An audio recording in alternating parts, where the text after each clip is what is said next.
An 8-year-old girl found the most dangerous man in California bleeding on the side of the road. Run away, he begged her. You don't want to help someone like me. She stayed anyway. She held his hand. She made him pinky promise to survive. The next day, 89 Hells Angels showed up at her door not to threaten, but to kneel before the little girl who saved their president. Rose Brennan took the long way home from school every day. Not because she was avoiding anything. Not because a direct route through downtown Bakersfield was dangerous, though her mother would have preferred she avoid it. She just liked the quiet of Route 9, the way the afternoon sun painted the California hills gold, the sound of her own footsteps on the gravel shoulder, the rhythm of walking that let her mind wander through the stories she'd been reading. She was 8 years old, small for her age, with dark braids her mother plaited every morning before work, and curious brown eyes that noticed everything. The way oak trees cast shadows that moved like living things, the pattern of cracks in the old asphalt, the birds that followed the same flight paths day after day, creatures of habit just like her. Her backpack was too heavy, stuffed with library books she wasn't supposed to check out, but did anyway because Mrs. Patterson at the school library liked her. 5 books this time, hidden under her homework folder in lunchbox, 2 over the limit. Mrs. Patterson would have noticed. Of course, she noticed everything, but she'd pretended not to see, had busied herself with reshelving returned books while Rose slipped the extras into her bag. Mrs. Patterson was 71 years old, had worked at Oakwood Elementary for 43 years, and understood that some children needed books the way other children needed food. Rose was one of those children. A quiet girl who devoured stories like oxygen, fantasy novels about dragons and wizards, and children who discovered they were special. Biographies of scientists and doctors who changed the world through knowledge and perseverance. Mystery novels where smart girls solve crimes.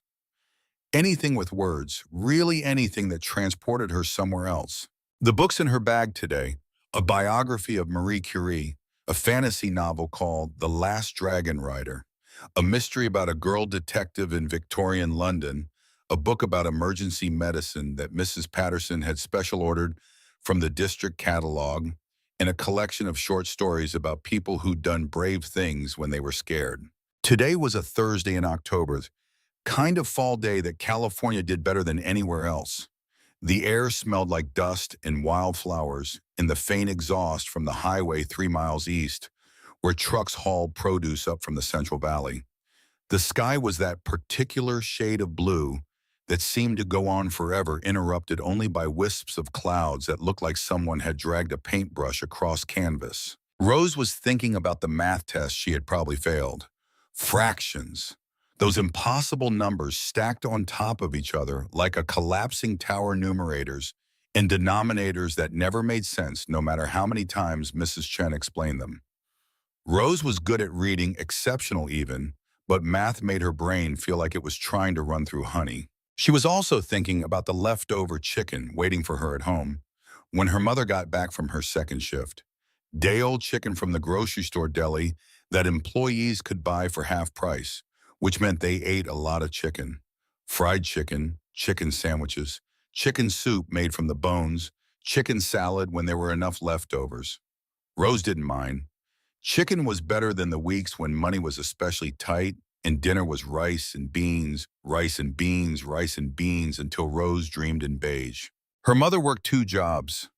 Hotel maid during the day, cleaning rooms at the Bakersfield Motor Lodge, scrubbing toilets and changing sheets and pretending not to notice the things people left behind. Empty liquor bottles, cigarette burns in the carpet, sometimes worse. The work was hard and the pay was minimum wage. And the manager was a man named Chuck, who looked at her mother in ways that made Rose uncomfortable, even though she was only 8 and didn't fully understand why. Then grocery clerk at night from 6 until 11, scanning items and bagging produce, and standing on tired feet while an endless parade of customers asked where things were, complained about prices paid with food stamps they tried to hide from the people in line behind them. Rose's mother came home every night smelling like cleaning chemicals and exhaustion.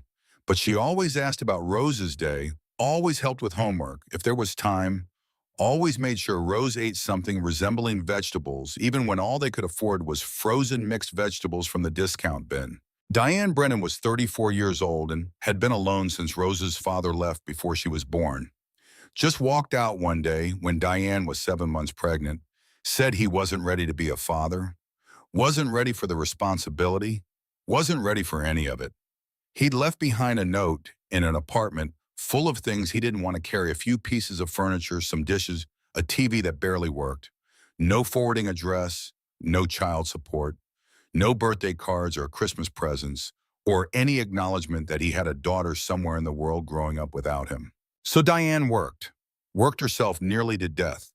Some weeks came home with hands raw from cleaning chemicals and feet swollen from standing, fell asleep on the couch sometimes before she even got her shoes off. But she worked because the lights needed to stay on, and the rent needed to get paid, and Rose needed food and clothes and school supplies, and a mother who showed up, even if showing up meant being exhausted all the time. Rose learned early how to be independent, how to walk herself home from school, counting the blocks and knowing which houses were safe to run to if something went wrong. How to heat up dinner in the microwave: 3 minutes for chicken, 4 minutes for soup, never put metal in there or it would spark and catch fire. How to do homework at the kitchen table without being asked, spreading her papers across the surface they also used for eating and bill paying and the thousand small tasks that filled their lives. How to be grateful for what they had instead of resentful about what they didn't. Their apartment was small, 2 bedrooms barely big enough for beds and dressers, one bathroom with a toilet that ran constantly, and a shower that only had hot water in the mornings. A kitchen with appliances from the 1980s that worked but barely held together with duct tape and prayer. A living room with a couch from Goodwill and a TV that only got basic channels. But it was clean. Diane made sure it was clean, scrubbing and organizing and making sure that even if they were poor, they didn't have to live in chaos. Rose's room was her sanctuary, small but hers. A bed with a quilt her grandmother had made before she died. A dresser with clothes from donation bins and hand-me-downs from church charity drives. A desk made from a plank of wood across 2 filing cabinets where she did homework and drew pictures and read her forbidden library books late into the night when she was supposed to be sleeping. Posters on the walls, the solar system, the periodic table of elements, a map of the world with places she wanted to visit marked in red pen. Route 9 was the kind of road that people took when they wanted to think, when they needed space from the noise of town. Empty most afternoons, just golden hills rolling toward the horizon like frozen waves, scattered oak trees, older than anyone could remember, and that big California sky that seemed to go on forever. The road itself was old, cracked asphalt that had been patched so many times it looked like a quilt with faded yellow lines down the middle and gravel shoulders that crunched under Rose's sneakers. Rose liked to count her steps. It was a game she played with herself, seeing if she could get the exact same number each day. The walk from school to home was usually around 1,500 steps, give or take, depending on how fast she walked, whether she stopped to look at interesting rocks or flowers, whether she took the shortcut through the empty lot or stuck to the road. She was at 742 steps when she heard it. The crash. It was a terrible sound, metal screaming like something alive and in pain, a high-pitched shriek that set Rose's teeth on edge. Rubber shrieking against asphalt, the smell of burning reaching her even from a distance. Something heavy hitting the ground over and over with sickening thuds. Metal on dirt, body on rock. The sounds of impact that made Rose's 8-year-old brain scream that something had gone very wrong. It came from just around the bend, maybe 100 yards ahead, where the road curved sharply to the left and a patch of loose gravel always scattered across the pavement, no matter how many times the county road crew swept it away. Rose's first instinct was to run, not toward the sound, but away. That's what her mother always told her. If something bad happens, you find an adult, you don't get involved. You're 8 years old, baby. It's not your job to save the world. That's what police and firefighters and EMTs are for. You just run and find help. But there were no adults here. Rose looked around frantically, hoping to see someone. Anyone, a passing car, a farmer in a distant field, even someone's house close enough to run to. But Route 9 was empty, just her and the golden hills and that awful silence that followed the crash.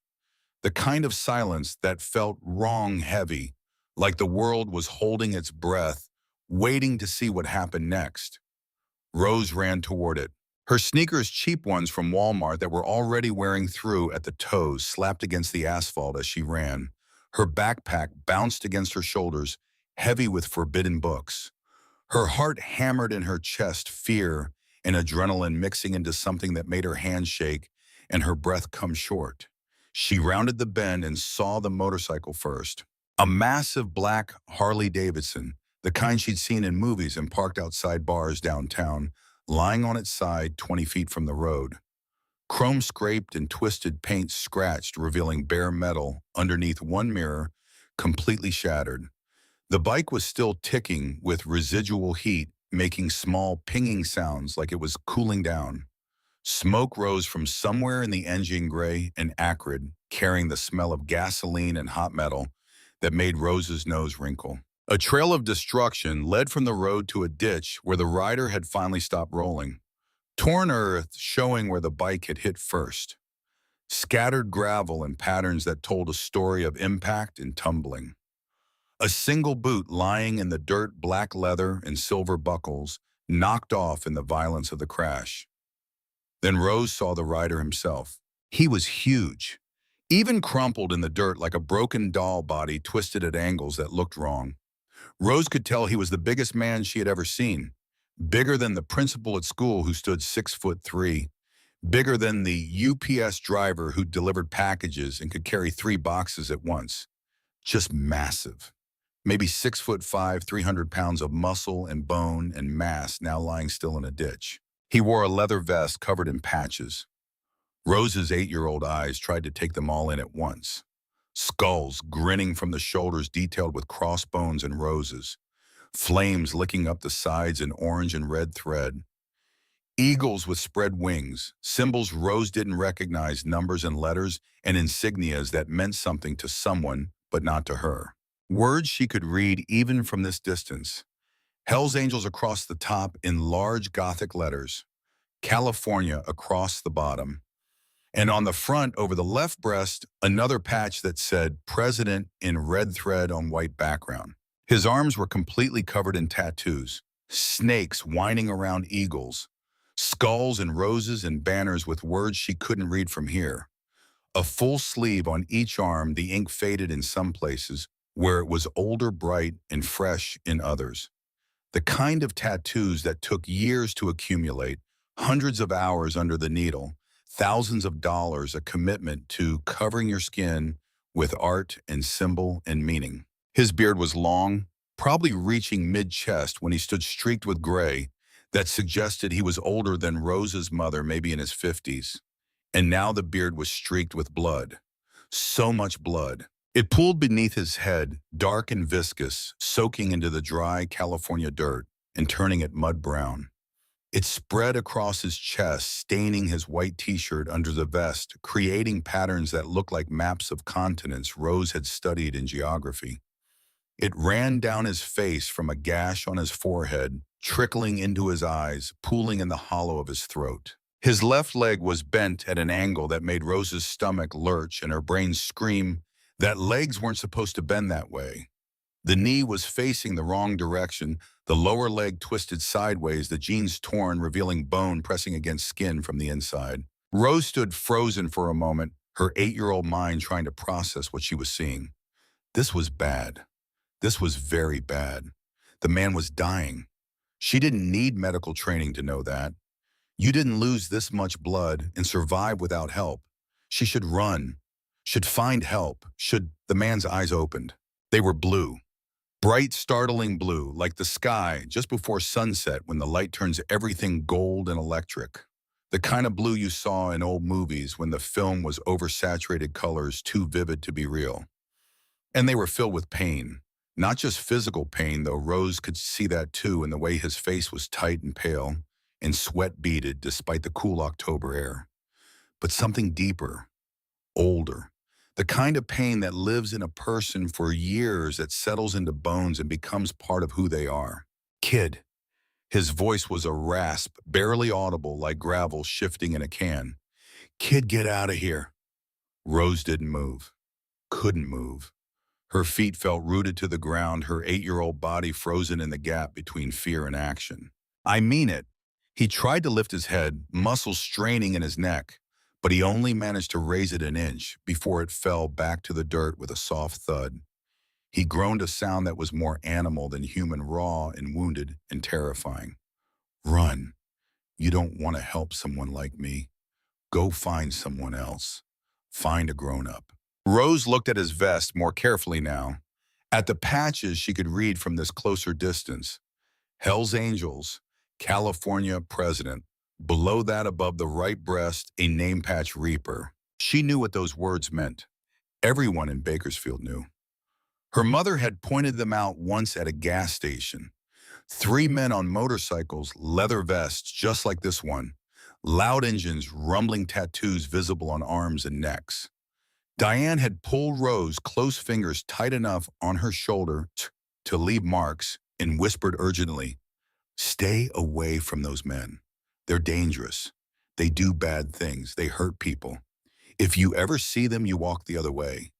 You cross the street. You go inside somewhere safe. You understand me."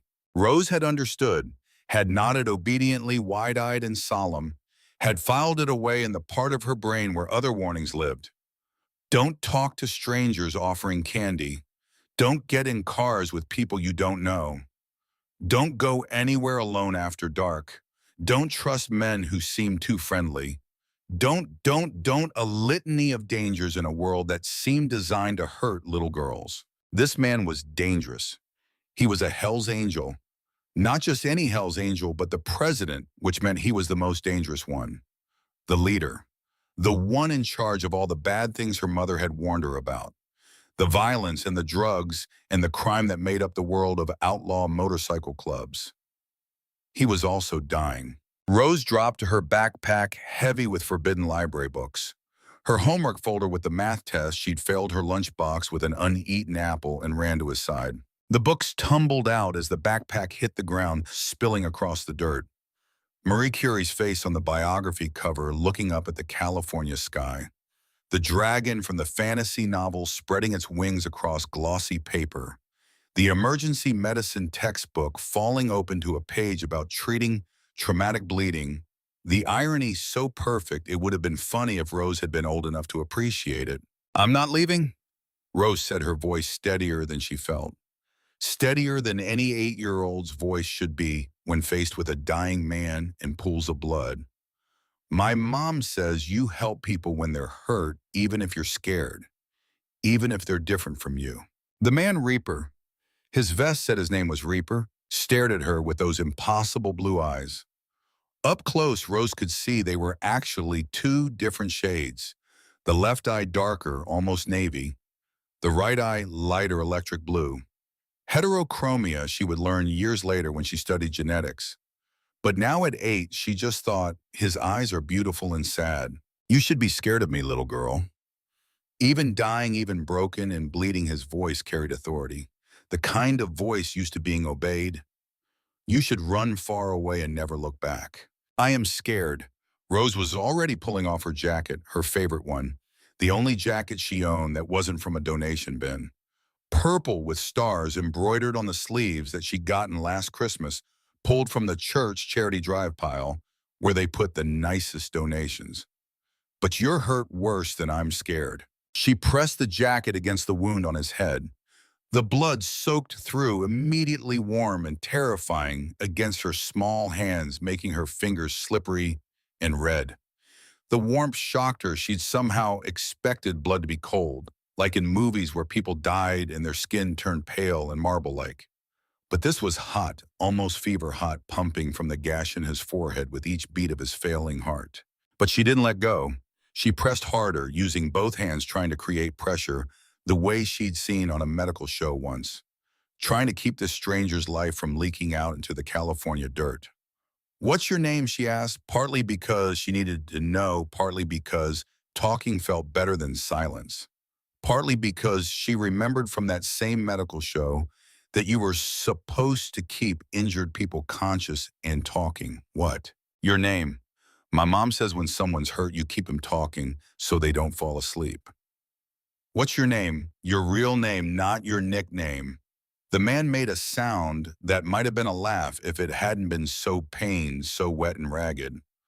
Reaper. They call me Reaper. Have for 20 years. That's my real name now. That's not a real name. That's a scary name. It's the only one I've got. The only one that matters. I'm Rose. Rose pressed harder on the wound, feeling the warmth of his blood seeping between her fingers, staining her palms, running down her wrist to soak into the cuffs of her shirt. Rose Brennan. I'm 8 years old and I live on Maple Street in the blue apartment building, and I'm going to be a doctor when I grow up. A trauma surgeon specifically. So you have to let me practice on you, okay? Reaper's eyes were losing focus, the bright blue turning hazy like fog rolling in. His breathing was getting shallower, more labored. Each breath seemed to cost him effort he didn't have to spare. Okay, what? Okay, Rose Brennan. You practice on me. Make me your first patient. Don't close your eyes. You have to stay awake. If you close your eyes, you might not open them again. Rose looked around frantically, her 8-year-old mind racing through options with a clarity born of adrenaline and fear. There down the road, maybe 300 yards of payphone outside an abandoned gas station. The station had closed years ago when the new highway bypass opened, taking most of the traffic with it. But the phone booth remained a relic from before cell phones maintained by the county or the phone company or someone who thought people might need it for emergencies, like this one. I have to call 911, Rose said, her small hands still pressed against his head, feeling his blood pulse against her palms. But you have to promise you'll stay awake. Promise me. I promise. No. Rose's voice was firm in a way that surprised even her. Pinky promise. That's a real promise, one you can't break. She held out her tiny finger pinky, extended the way kids do when they make the most serious promises. The kind of promise that's binding in ways legal contracts can never be. The kind 8-year-olds understand better than adults. Reaper stared at it through dimming eyes. This little girl, this tiny child kneeling in his blood, her purple jacket ruined beyond saving her small hands trying to hold his life inside his body. Offering him a pinky promise, like he was a normal person, like he wasn't the president of the most notorious motorcycle club in California, like he wasn't a man who had done terrible things, things that kept him awake at night, things he couldn't take back, no matter how much whiskey he drank or how many miles he put on his bike, trying to outrun his memories. This child saw him bleeding and stayed, saw the patches on his vest and stayed anyway, offered him kindness without knowing anything about him except that he was hurt. He hooked his massive finger around hers. His hand was so big it could have crushed her entire hand. Without effort, could have wrapped around her throat with room to spare, could have done terrible damage. But he was impossibly gentle, touching her pinky with his own, like it was made of spun glass. Pinky promise, he whispered, his voice fading. I'll stay awake. I'll try. Rose ran, her legs pumped hard, sneakers slapping against cracked asphalt, arms pumping, lungs burning as she pushed her 8-year-old body to its limit. The payphone seemed impossibly far away. With each step, she imagined Reaper's eyes closing, his breathing stopping, his life ending, while she ran and couldn't get there fast enough. The sun was starting to dip toward the horizon now, painting everything gold and orange and pink. Beautiful dying light. Rose had the strange, disconnected thought that it was pretty, that sunset was always pretty, and that maybe Reaper was seeing this same sky through dimming eyes, and maybe it was the last thing he would ever see. Maybe he was watching the light fade both outside and inside both suns setting at once. She ran faster. The payphone was older than Rose's mother, older than her grandmother probably. A relic from 1985, the year emblazoned on a small plaque near the coin slot. Battered metal box with a folding door that didn't close anymore. Graffiti scratched into every surface, names and dates and crude drawings and phone numbers for people who'd moved or died or stopped caring decades ago. The receiver hung from a cord that had been cut at some point and then tied back together with electrical tape, creating a weak point that made Rose handle it carefully, afraid it would snap completely and leave her with no way to call. It took her 3 tries to figure out how to use it. The first time she forgot to dial 9 to get an outside line. Just hit 1-1 and waited while nothing happened, the phone silent and dead in her hand. The second time, remembering the 9, her fingers were so slippery with blood that she hit wrong numbers. The blood on her hands made the buttons stick, made them hard to press, left red smears across the number pad that looked like accusations. The third time, forcing herself to be calm, to breathe, to wipe her hands on her jeans, even though that meant blood on her clothes, but clean enough fingers to dial, she got it right. 911, seeking 3 numbers that meant emergency, meant help, meant someone was coming. The phone rang once, twice, 3 times. Each ring felt like an hour. Rose counted heartbeats, wondering if each beat that echoed in her ears was matched by a beat from Reaper's failing heart 300 yards away. 911, what's your emergency? The operator's voice was calm, professional. Exactly what Rose needed to hear. A woman, probably middle-aged from the sound, probably sitting in an office somewhere with a headset and a computer and training for exactly this kind of call. There's a man hurt on Route 9 near the old Texaco station, the abandoned one. He crashed his motorcycle and there's blood everywhere. So much blood, and his leg is broken really bad, and you have to come right now. Right now, please. He's dying. Okay, honey, I need you to calm down. Take a breath for me. Can you do that? Rose took a shaky breath, her lungs hitching like she'd been crying, even though she hadn't. Not yet. Later there would be crying, but not now. Now she needed to be calm. Good. That's good. Now tell me your name. Rose Brennan. I'm 8 years old. Please, you have to send someone. There's so much blood, and I tried to stop it, but my jacket isn't enough, and he made me pinky promise he'd stay awake. But I don't think that's enough. I don't think a promise is enough when there's this much blood. Help is on the way, Rose. I've already dispatched an ambulance. They'll be there in about 10 minutes. Can you stay on the line with me? Can you go back to the man and tell me if he's still conscious? No, I have to go back. I told him I wouldn't leave, and I have to. Rose's voice cracked. I made him pinky promise, and I have to make sure he keeps it. I have to, Rose, I need you to. She hung up before the operator could argue, the phone clattering back into its cradle, and ran back to Reaper. The 300 yards felt longer going back. Uphill somehow, even though Route 9 was flat, against wind that wasn't blowing, through air that had turned thick and heavy. She rounded the bend and saw him still there. Of course he was still there. Where would he go with a broken leg and life leaking into the dirt? But the question was whether he was still alive. He was still conscious, but barely. His eyes were half closed, his breathing shallow and ragged, like each breath was a battle he was losing. The blood had soaked through Rose's jacket, completely pooling in the dirt around his head, spreading in a dark stain that looked like a shadow. Like death was already claiming the ground where it would take him. I called them, Rose panted, dropping to her knees beside him, pressing the saturated jacket back against the wound, even though it seemed useless now, even though the blood was flowing faster than she could contain. They're coming in 10 minutes. You just have to hold on for 10 minutes. You came back. His voice was fading, growing weaker with each word, like volume being turned down on a radio. Why did you come back? Because I promised. And because you, Pinky, promised. We both promised. Rose looked at her ruined jacket, purple with stars that were now purple with blood, then at her backpack lying where she dropped it. The books had spilled out, but her homework folder was still there. Inside was the math test she'd failed, and also cardboard backing thick and stiff, thick enough to create pressure. She pulled it out with bloody hands, leaving red fingerprints on the cover where her teacher had written, "Good effort but needs improvement," in red pen.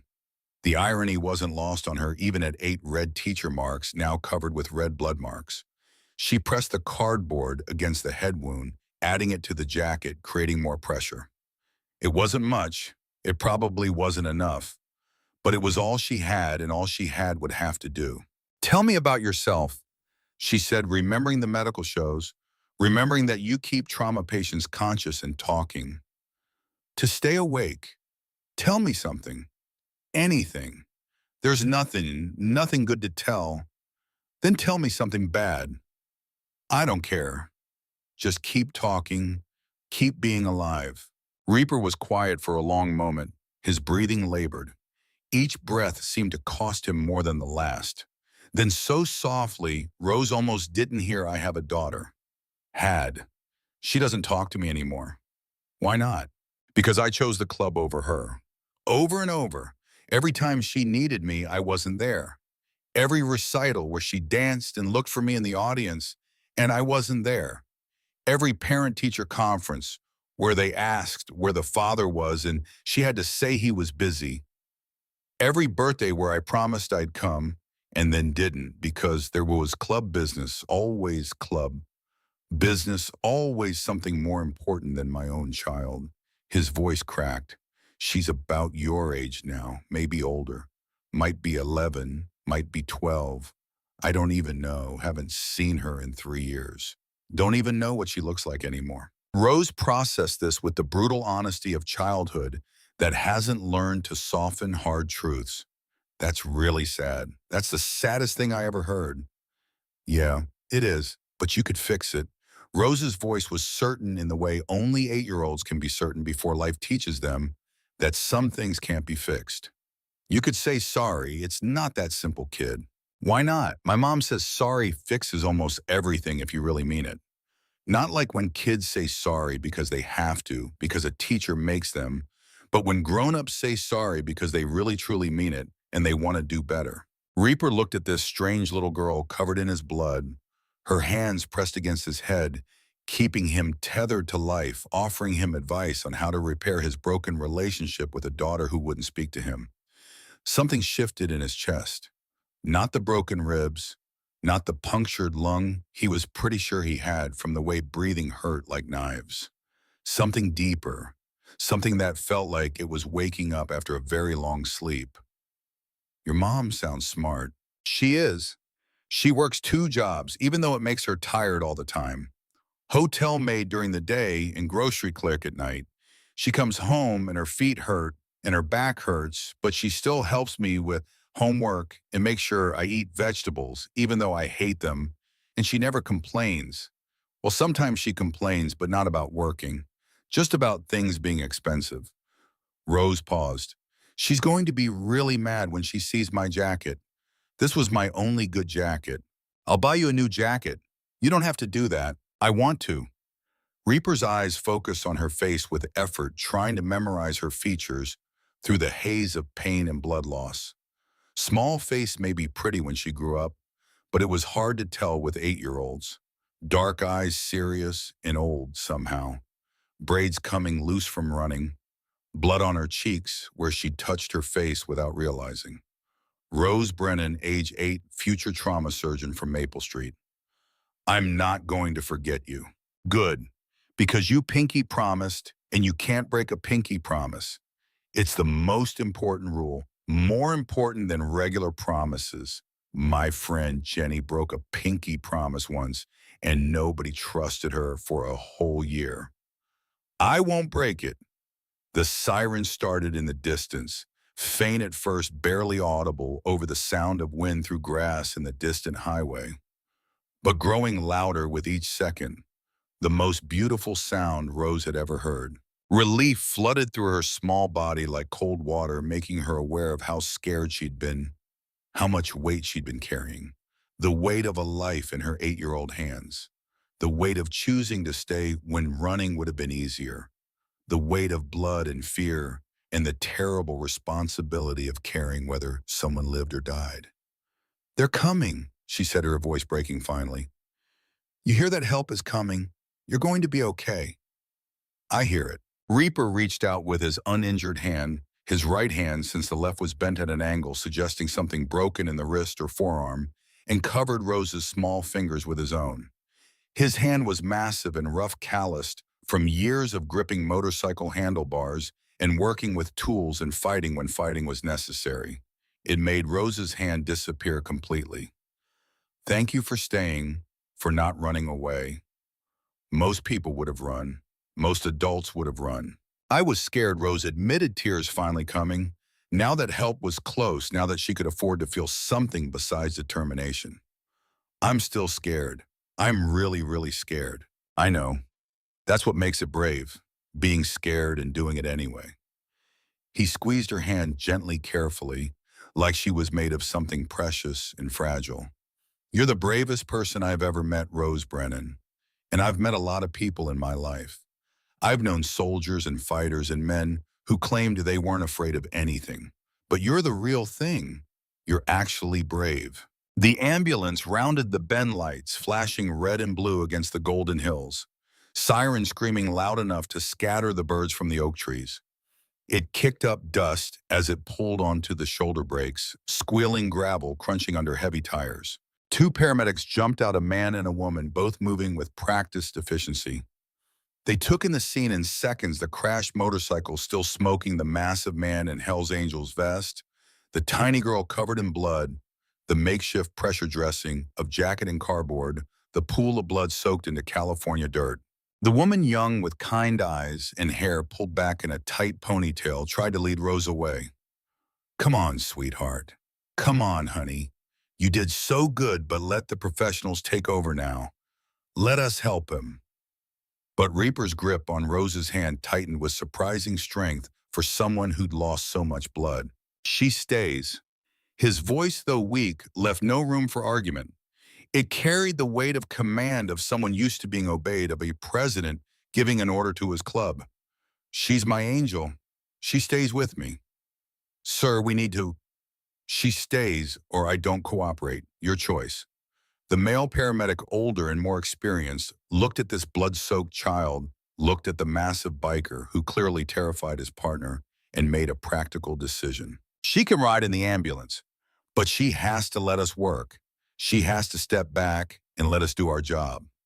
Those are the rules. Rose nodded, her hands finally releasing the pressure she'd been holding for what felt like hours but had probably been 15 minutes. The jacket and cardboard came away sticky and dark. The wound immediately started bleeding again, but the male paramedic was already there with gauze and pressure and professional hands that knew what they were doing. I'll be right here the whole way, Rose promised Reaper, squeezing the hand that was still holding hers. I won't leave. I promise. I pinky promised. I know, he said, his eyes already starting to close as the paramedics worked. I know you'll keep it. You're that kind of person. And she was. The hospital was chaos when they arrived. Bakersfield Memorial, the only level 2 trauma center for 50 miles in any direction, built in the 1970s and expanded twice since then to handle everything from car accidents on Highway 99 to farm equipment injuries to the occasional gunshot wound that came through the doors with stories nobody quite believed. Reaper was rushed into surgery immediately. The nurses didn't even slow down when they saw his Hells Angels vest, the patches that proclaimed him president of one of the most notorious motorcycle clubs in California. They just cut it off him with efficient, precision, heavy-duty trauma shears designed to cut through leather and denim and anything else that got between them, and saving a life, and wheeled him through double doors marked "Authorized Personnel Only" in red letters. Rose watched him disappear, those blue eyes meeting hers one last time before the doors swung shut. She stood in the hallway holding her bloody hands away from her body, not sure what to do with them, not sure what to do with herself now that the emergency was over and adults were in charge. A nurse materialized beside her, older, maybe 60, with gray hair pulled back in a bun and hands that were gentle despite years of dealing with trauma and pain and people at their worst. Come on, sweetheart. Let's get you cleaned up. She led Rose to a small bathroom off the waiting room, helped her wash the blood off, used warm water and antibacterial soap that smelled like hospitals, and sadness working carefully around Rose's small fingers under her nails, where blood had settled into crescents of dark red, along her wrists where it had soaked through to skin. "What's your name, Honey Rose Brennan?" That was very brave what you did. Staying with him, helping him. Most adults wouldn't have done that. He made me pinky promise. Rose watched the water run red in the sink, watched Reaper's life spiral down the drain in rusty swirls. "You can't break a pinky promise." "No," the nurse agreed, scrubbing gently at a particularly stubborn spot on Rose's palm. "I suppose you can't. Is he going to be okay?" "I don't know, honey, but he's got a better chance because of you. Dr. Martinez is one of the best trauma surgeons in the state. If anyone can save him, she can." Rose was taken to a waiting room after her hands were clean. The nurse, her name tag said Gloria RN, brought her juice in a small carton with a bendy straw and crackers in a cellophane package.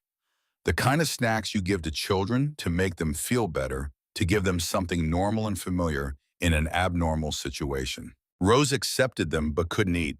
Her stomach was twisted in knots, churning with adrenaline that had nowhere to go now that the emergency was over. She sat in a plastic chair that was too big for her, making her feet dangle above the floor, and stared at the TV mounted in the corner, showing a game show where people won prizes for guessing prices. "Your parents," Gloria asked gently. "We need to call them." "My mom. She's at work. She doesn't get off until 5, but maybe they'll let her leave early if it's an emergency." "The motor lodge.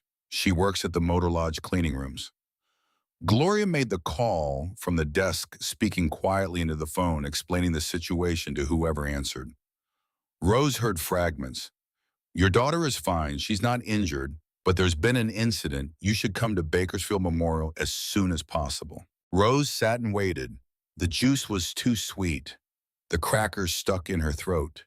The game show people won a boat, jumping up and down and screaming like it was the best thing that had ever happened to them. Rose wondered if they knew someone was dying in surgery 3 floors up, wondered if their joy would feel different if they did. 20 minutes later, a police officer arrived. Young, maybe late 20s, with a clipboard and a digital recorder and careful handwriting. His name tag said Martinez, no relation to the trauma surgeon. He clarified when he introduced himself, just one of those coincidences. He sat down next to Rose, angling his body to be at her level instead of looming over her. He'd been trained in interviewing children, knew how to make them feel safe instead of interrogated. "Hi, Rose. I'm Officer Martinez. I need to ask you some questions about what happened. Is that okay?" Rose nodded. "Can you tell me what you saw?" So Rose told the story. Started from the beginning, walking home from school on Route 9, counting steps, thinking about the math test she'd failed. Heard the crash, ran toward it instead of away, found the man bleeding, stayed with him even though he told her to run, called 911 from the payphone, came back and kept him conscious until the ambulance arrived. Officer Martinez's eyes kept going wide as Rose described what happened. His pen pausing on the notepad, his professional demeanor cracking to show genuine surprise underneath. "You stayed with him, a Hell's Angel, the president of the California chapter. He was hurt," Rose said simply. "What was I supposed to do?" The officer had no answer for that. He finished his notes, thanked Rose for being so brave, told her she'd done everything exactly right. Then he made his own calls to the station, to his sergeant, to whoever needed to know that an 8-year-old girl had saved the life of James Reardon, known as Reaper, president of the Hells Angels, Central California chapter. A man with a criminal record that ran 3 pages in affiliations that made him one of the most dangerous men in the state. An hour and 40 minutes after Rose arrived at the hospital, her mother burst through the emergency room doors. Diane Brennan was 34 years old, worked as a hotel maid during the day and a grocery clerk at night, and had exactly 0 patience for anything that threatened her daughter. She had been on the 3rd floor of the motor lodge, scrubbing a bathroom when the hospital called. Had left her cart of supplies in the middle of the hallway, hadn't even taken off her rubber gloves or the ugly brown uniform dress the motel made them wear. Had told Chuck, the manager, that she was leaving right this second and he could fire her if he wanted, but her daughter was at the hospital and nothing else mattered. She swept Rose into her arms, checking her for injuries with shaking hands, ran fingers through Rose's hair, now loose from its braids and tangled from running and wind, touched her face, her arms, her legs, making sure everything was whole and intact and unbroken, held her at arm's length, and just looked at her eyes, scanning for damage, for trauma, for any sign that her daughter was hurt. Then, satisfied that Rose was physically unharmed, her face transformed from relief to anger. "What were you thinking?" Her voice was sharp, loud enough that other people in the waiting room looked up from their magazines in their worry. "A Hell's Angel, Rose. Do you have any idea who those people are? What they do?" "He was dying, Mom." "That's not your problem. You're 8 years old. You're supposed to call for help and stay away." Not Diane gestured at Rose's blood-stained clothes, her shirt and jeans stiff with dried blood, her hands still faintly pink despite Gloria's careful washing. "Where is your jacket? I used it to stop the bleeding." Diane's anger cracked like ice under pressure. Beneath it was fear, raw maternal terror at what could have happened, at all the ways this could have gone wrong, at the fragility of her daughter's life and her own inability to protect her from everything. Her hands were shaking. Her voice broke. "Baby, those men are dangerous. They do bad things. They hurt people. They sell drugs and they fight and they kill people, Rose. They kill people. And you just walked up to one of them and he has a daughter." Rose's voice was quiet but firm. "About my age. Her name is Harper. He hasn't seen her in 3 years because he made mistakes and now she won't talk to him. And he's really, really sad about it. He told me while we waited for the ambulance. He was crying a little bit, I think, or maybe it was just blood in his eyes, but I think he was crying." Diane stared at her daughter, this small person who saw the world in ways Diane had forgotten how to see. "He told you that." "I made him keep talking so he wouldn't fall asleep." Rose looked up with those serious brown eyes that sometimes seemed too old for her 8-year-old face. "Mom, I know he's scary. I know what Hell's Angels are. You told me to stay away from them, and I always do. But he was hurt, and he was dying, and you always, always say we help people who are hurt. Even if we're scared, even if they're different from us, even if they're strangers. You say that all the time." Diane felt tears prick her eyes hot and sudden. She had said that 100 times, 1,000 times, trying to raise a good daughter in a hard world. Trying to teach Rose to be kind, to be compassionate, to see people as people, and not just categories or stereotypes or things to be afraid of. She just never expected it to be tested like this. Never imagined her 8-year-old daughter kneeling in the blood of a Hell's Angel, offering first aid and comfort to a man most adults would cross the street to avoid.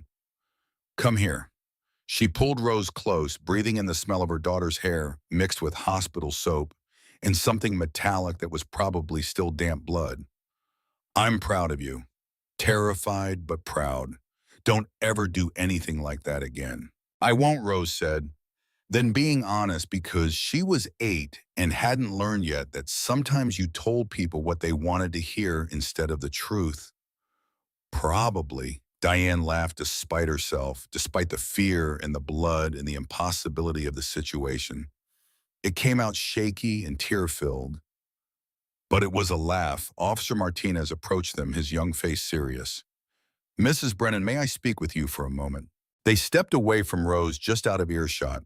Diane could see them talking, could see the officer gesturing, could see her mother's face go pale and then paler. When they came back, Diane's hands were shaking again. The patient officer Martinez said formally, because this was official, now this was going on record. "The man your daughter helped. His name is James Reardon, though everyone calls him Reaper. He's out of surgery. Dr. Martinez, no relation, says he's going to make it. Broken femur, compound fracture. 3 cracked ribs, severe concussion, pneumothorax from the broken ribs. Lost about 40% of his blood volume. But he'll recover. The doctors say without your daughter's immediate first aid, he would have bled out before the ambulance arrived. She saved his life." "That's good," Diane said carefully, choosing each word like walking through a minefield. "I'm glad he'll be okay. Can we go home now?" "Of course. But I should tell you, ma'am," the officer paused, choosing his own words carefully. "The club has been notified. They're sending people to the hospital. A lot of people," he paused again. "I don't think they mean any harm. From what I understand, They want to thank your daughter. The Hells Angels have a code about things like this. Someone saves one of their own, especially the president that's a debt. They take debts very seriously. Diane's face went pale. Thank her how? I don't know, ma'am, but if I were you, I'd expect visitors.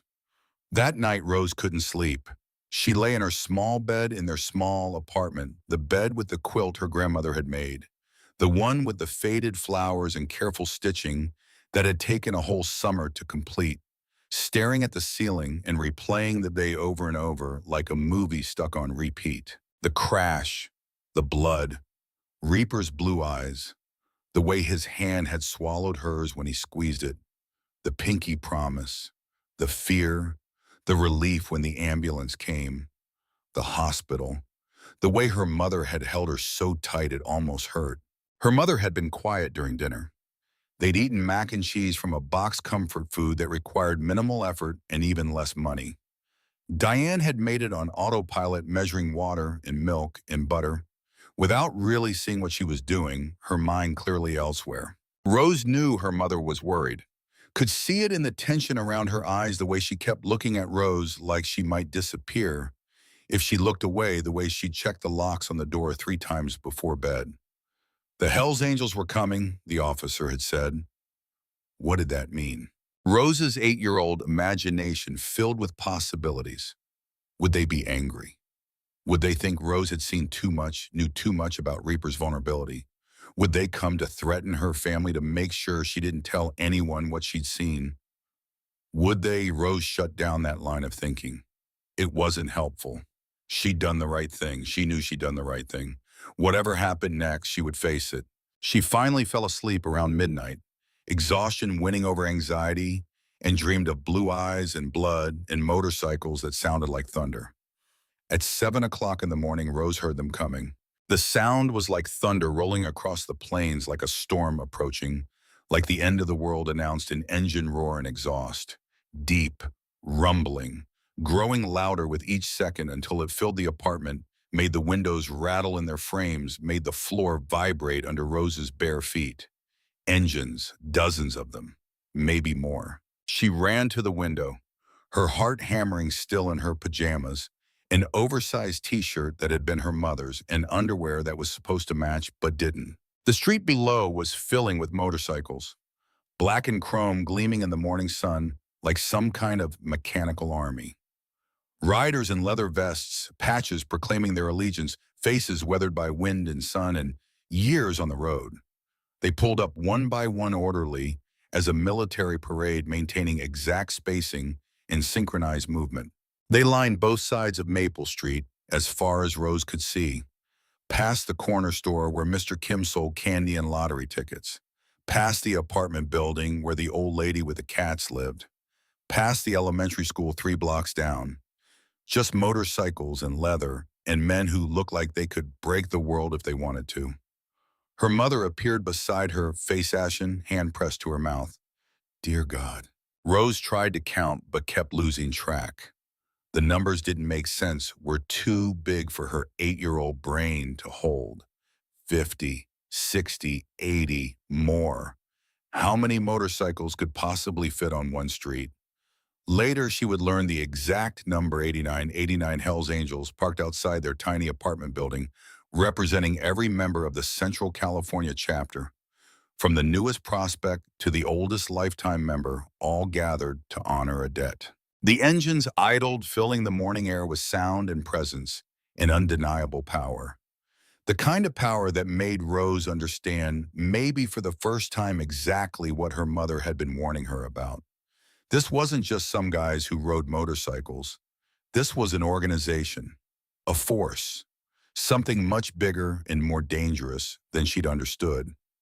Then as one following some signal, Rose couldn't see the engines cut off. Silence.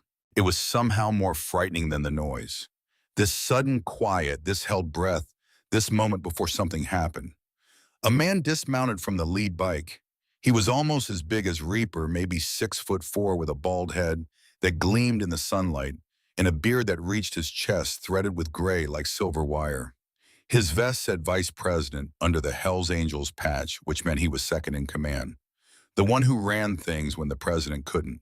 He walked to their building's entrance, his boots heavy on the concrete, each step deliberate and measured. He wore rings on every finger, silver skulls and crosses and symbols Rose didn't recognize. Chains hung from his belt, more decorative than functional. He looked like something from a movie about Vikings or barbarians or ancient warriors. He disappeared inside the building. Rose and Diane stood frozen at the window. Below them, 88 other Hells Angels waited silently on their bikes, patient as statues, all facing the building. Moments later, too soon, not enough time to prepare, not enough time to decide what to do or say, there was a knock on their door. Diane's hand trembled as she reached for the handle. Rose grabbed her other hand and squeezed, trying to lend strength. She didn't really feel trying to be brave, even though her heart was hammering so hard she could feel it in her throat. "It's okay, Mom." Rose's voice was small but steady. "I don't think they're here to hurt us." "How do you know?" "Because I made him pinky promise. And you can't break a pinky promise. It's the most serious promise there is. If you break a pinky promise, something bad happens to you." That's what Jenny says. Diane didn't point out that Jenny was 8 years old and probably didn't understand the rules that govern motorcycle clubs and debts and violence. She just took a deep breath and opened the door. The massive biker stood in the hallway of their cheap apartment building, his intimidating presence somehow softened by the way he removed his sunglasses and held them respectfully at his side. Up close, Rose could see his eyes were brown, warm, even with crinkles at the corners that suggested he smiled more than his appearance would imply. His face was weathered like old leather, deeply lined, probably in his 50s. "Mrs. Brennan?" His voice was deep but gentle, modulated carefully, like he was trying not to frighten them. "I'm Tank, Vice President of the Central California chapter of the Hells Angels Motorcycle Club. We're here to see Rose, if that's all right with you." Diane didn't know what to say. Her mind was racing through possibilities, none of them good, all of them frightening. 89 bikers outside her door, and her 8-year-old daughter standing behind her, and no way to protect her if this went wrong. Rose stepped forward, moving around her mother's protective stance. "Hi, I'm Rose. Is Reaper okay?" Tank looked down at this tiny girl who had saved his president's life. This child who should have been terrified, but instead stood there with her chin up and her eyes steady. His weathered face cracked into a smile, genuine and warm. "He's going to be fine because of you. The doctor said you saved his life. Said without your first aid, he would have bled out before the ambulance got there. You kept pressure on the wound, kept him conscious, did everything exactly right. I read about it in a book," Rose said, "about emergency medicine. Mrs. Patterson at the library ordered it special for me because I want to be a doctor." "Well, you're going to be a damn good doctor." Tank caught himself. "Sorry for the language, ma'am." He knelt down, bringing himself to Rose's eye level, making himself smaller and less threatening. "Rose Brennan, the Hells Angels owe you a debt, and we always pay our debts. Always. That's part of our code." He reached into his vest, moving slowly, telegraphing the movement, so Diane wouldn't panic, and pulled out something small in leather. A patch, custom-made, beautifully stitched with care that belied its rough materials. It showed a small angel with wings spread wide, detailed feathers picked out in white thread against black leather background. Beneath it were words, also in white thread, that would show up clearly against any dark fabric. "Little angel, protected forever." "This is for you," Tank said, holding it out with both hands like an offering, like something sacred. "It means you're under our protection. All of us, for the rest of your life. Anyone who hurts you, threatens you, even looks at you wrong, they answer to us, all 89 of us. You understand what I'm saying?" Rose took the patch, carefully turning it over in her hands. The stitching was intricate, professional, clearly made by someone who cared about their craft. The leather was soft, supple, expensive, the kind of thing that cost real money and real time. "I just helped someone who was hurt," she said quietly. "You don't have to give me anything. That's exactly why we're giving it to you." Tank's voice was firm. Most people wouldn't have helped. Most people would have seen those patches and run the other way. But you stayed. You helped. You saved our president's life. That makes you family. That makes you one of ours, even if you never ride a bike, even if you never wear our colors. You're protected forever." He stood up and addressed Diane, his voice gaining an edge of formality, of ceremony. "Ma'am, I know what people say about us. I know our reputation. Some of it's true. We're not saints. We've made choices, done things we're not proud of, lived lives that put us on the wrong side of the law. But we have a code. And that code says when someone shows courage and kindness to one of our own, especially when it's someone who had no obligation to help, who could have walked away, who chose to stay despite being scared, we honor that forever." He handed Diane a card, white with black text, simple and direct. "Just phone numbers and a single word family. This has numbers on it. Cell phones, emergency lines. If you ever need anything, anything at all, you call. Day or night, doesn't matter when, doesn't matter what, someone will answer. Someone will help. Car breaks down, you call. Someone threatens you, you call. Money problems, medical problems, any kind of problems, you call. That's a promise from all 89 of us." Diane looked at the card, then at her daughter, then out the window at the 88 other bikers waiting silently in the street below, their engines quiet, their faces turned toward this second-floor window, waiting to see what their vice president had done, what promise he'd made on their behalf. "I don't know what to say." "You don't have to say anything." Tank put his sunglasses back on, the gesture somehow marking an end to the ceremony, a return to the dangerous world he usually inhabited. "We just wanted you to know. You're not alone anymore. Neither of you. You're family now. That means something to us." He turned and walked back outside. Rose and Diane watched from the window as he mounted his bike, a massive black Harley with chrome pipes and a custom paint job that probably cost more than their car, and raised his hand in a signal. As 189 engines roared to life simultaneously, the sound was deafening, overwhelming, beautiful in its terrible power. And then in perfect formation, maintaining exact spacing and synchronized movement like a military parade or a flock of birds, the Hells Angels rode away. They left behind a stunned mother, an 8-year-old girl clutching a leather patch that would change her life, in a street full of neighbors who had watched the whole thing from behind curtains and would talk about it for years. Rose watched until the last bike disappeared around the corner.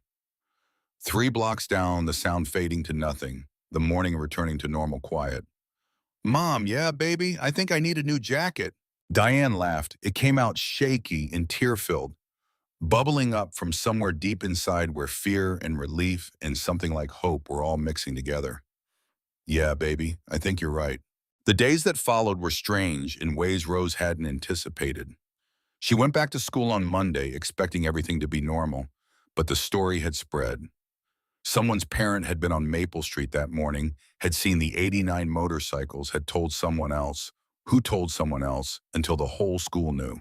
Kids who had never noticed her before suddenly wanted to sit with her at lunch, wanted to hear about the crash, about the blood, about the Hells Angels showing up at her door. Was it scary? How much blood was there? Did they have guns? Were you afraid they were going to hurt you? Rose told the story simply, without embellishment. She didn't exaggerate the danger or play up her bravery. She just said what happened. "A man crashed his motorcycle.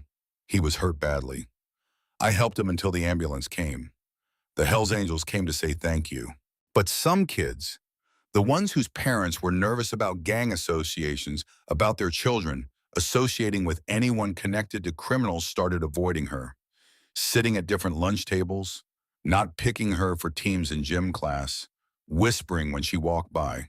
Teachers looked at her differently too, some with approval. This was the kind of courage schools claimed to value, even if they'd never really expected to see it.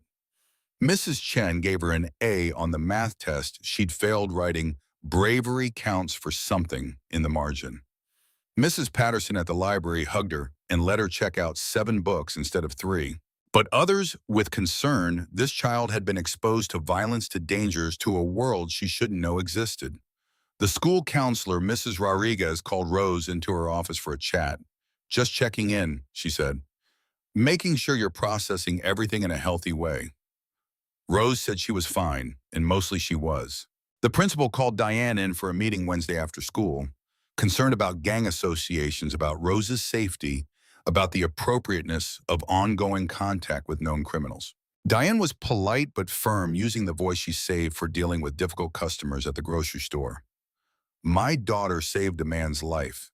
She performed first aid on a complete stranger and probably prevented him from bleeding to death. The Hells Angels are honoring that act. If you have a problem with kindness and basic human decency, perhaps you should examine what values this school actually teaches.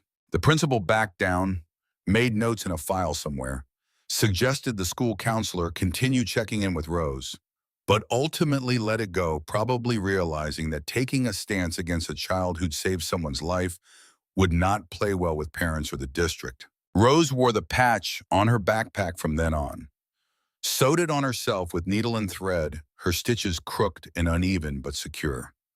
Little angel, protected forever. She didn't fully understand what it meant yet, all the implications and obligations and protections it carried, but she knew it was important, knew that on a dusty road on a Thursday afternoon, she had made a choice. And that choice had changed something fundamental about her life. At night before bed, she would look at the patch and think about Reaper, about his blue eyes and his broken leg, and the way he had looked at her when she offered him that pinky promise.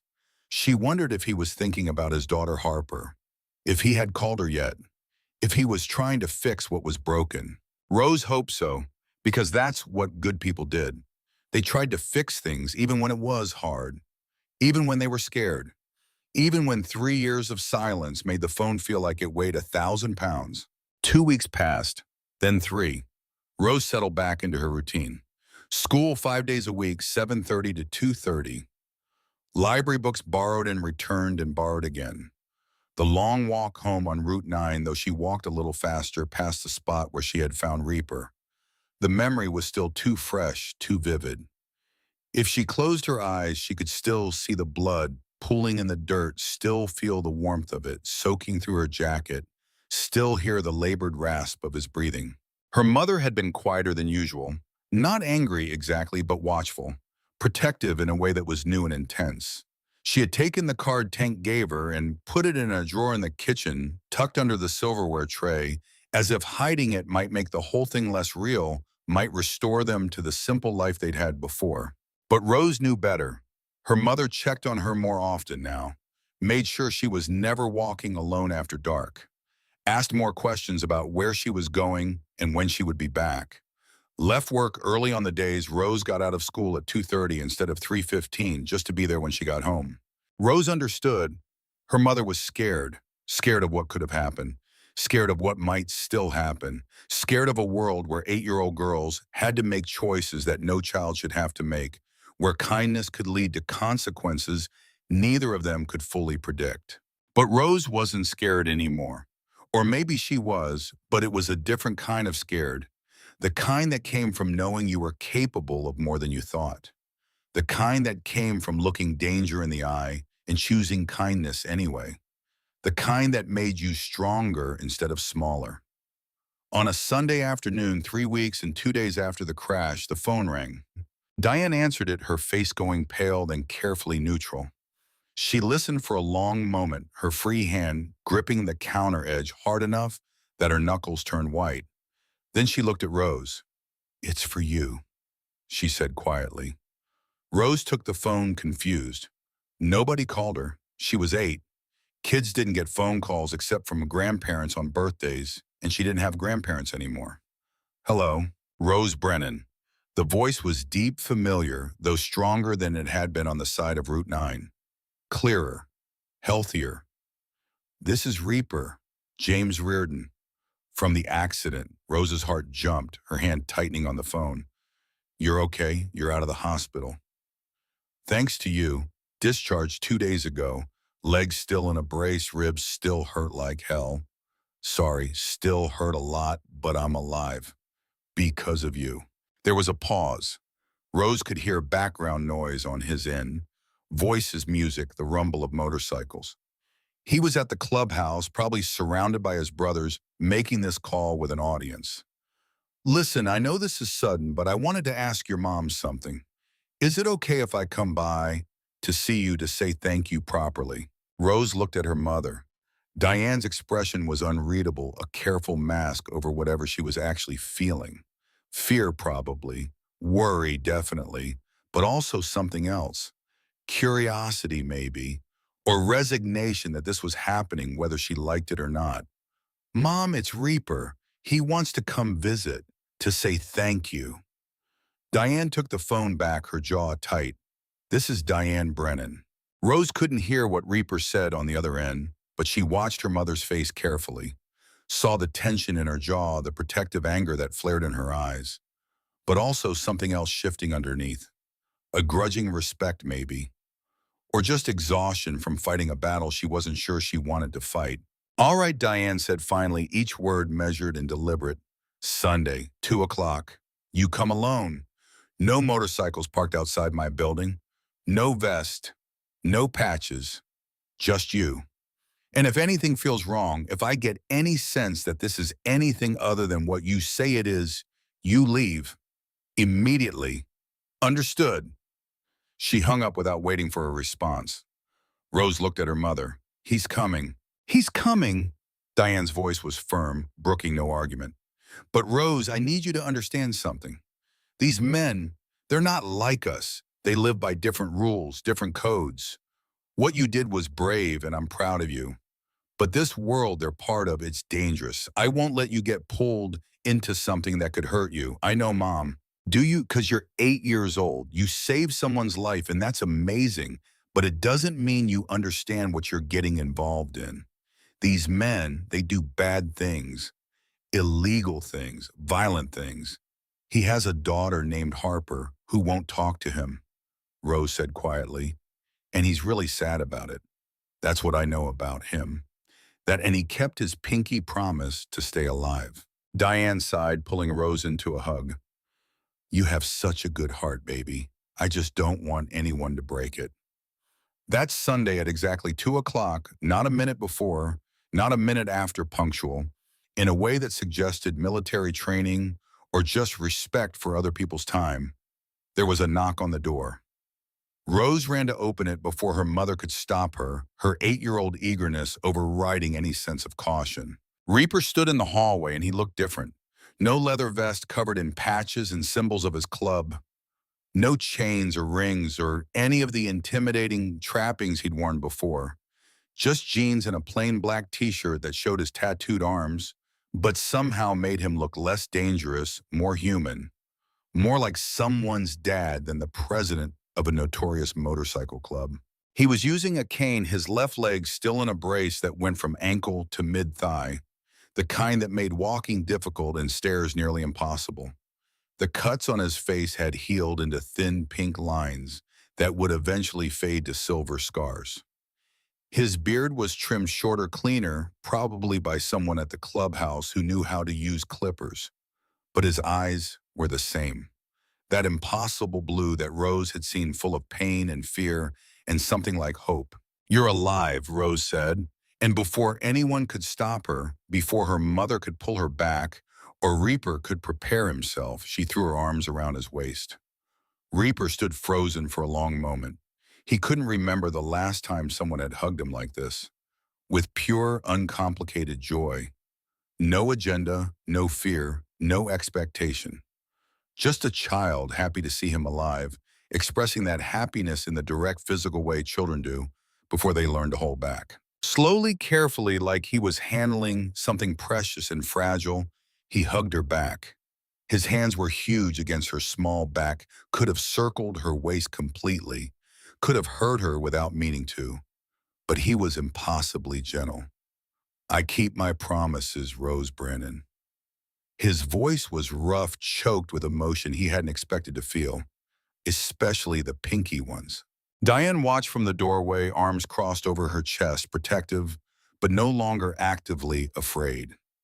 Something in Reaper's gentle handling of her daughter and the careful way he bent down to her level, despite obvious pain in his leg, made Diane reassess her initial judgment. Would you like to come in? She asked, her voice neutral but not hostile. I made coffee. I'd appreciate that, ma'am. Thank you. They sat in the small living room, Diane in her chair, the threadbare one she'd gotten from Goodwill 5 years ago, that sagged in the middle but was still comfortable. Reaper on the couch that was too small for his frame, making him look like a giant in a dollhouse, his injured legs stretched out in front of him because bending it too much hurt. Rose cross-legged on the floor between them, the position she always took when the adults were talking about important things. I don't know how to do this, Reaper admitted, looking down at his hands. Big hands, scarred and calloused hands that had done things he couldn't talk about in front of a child. I've never been good at this kind of thing. Talking, thanking people, showing gratitude without it being transactional, without expecting something in return. You don't have to thank me, Rose said. I already told Tank that when he brought the patch. I know, but I want to. Reaper leaned forward despite the pain it caused in his ribs, his blue eyes serious and focused entirely on Rose. Rose, what you did wasn't normal. It wasn't something most people would do. Most adults wouldn't have stayed. They would have called 911 and kept walking, told themselves it wasn't their problem, that someone else would help. But you stayed. You held my hand. You kept me conscious. You probably saved my life. The doctors confirmed it. Without your pressure on that wound, I would have bled out. He paused, swallowing hard. That matters more than you know. I was really scared, Rose admitted. I know. That's what makes it brave. Being scared and doing the right thing anyway. That's the actual definition of courage. Not being unafraid. Being afraid and acting anyway. Reaper reached into the bag he had brought. Canvas, worn the kind used for groceries or tools or whatever bikers carried their lives in. I got you something to replace the jacket you used. He pulled out a leather jacket, child size, perfectly made with attention to detail that spoke of serious money and serious care. Black leather, soft and supple in a way that cheap leather never was, with a small angel wing embroidered on the back in white thread that matched the patch Tank had given her, detailed feathers that must have taken hours to stitch. Beneath the wing were the words, "Little Angel," in elegant script. Rose's eyes went huge, her mouth falling open in the way 8-year-olds' mouths do when they see something they can't quite believe. It's beautiful. Try it on. She did, slipping her arms into sleeves that fit perfectly, the leather settling across her shoulders like it had been made specifically for her body. Which, of course, it had. How did you know my size? Reaper glanced at Diane. Your mom helped. She might have sent some measurements when I called to arrange this visit. Rose looked at her mother in surprise, a question clear on her face. You helped? Diane shrugged, but she was smiling despite herself. He asked nicely, and he promised it wouldn't be inappropriate, promised it would be good quality, said you saved his life and deserve better than a ruined purple jacket from a charity bin. For the next hour, they talked, really talked, not the surface conversation of strangers being polite, but the deeper exchange of people trying to understand each other, trying to build something that might become a connection. Reaper told them about the club. Not the dark parts, the violence, the illegal activities, the things that had earned them their reputation as one of the most dangerous motorcycle clubs in America, but the Brotherhood. The charity rides they did for children's hospitals, raising tens of thousands of dollars every year. The toy runs at Christmas, where they collected presents for kids whose families couldn't afford them. The way they looked out for each other and their families, taking care of widows and children when a brother died, making sure no one was left behind. The veterans in the club who had nowhere else to go, men who come back from war broken and found something like family among other broken men. The code they lived by: loyalty, honor, protection. Rose told him about school, about how Mrs. Patterson let her check out extra books, even though there was a limit, about her dream of being a trauma surgeon someday.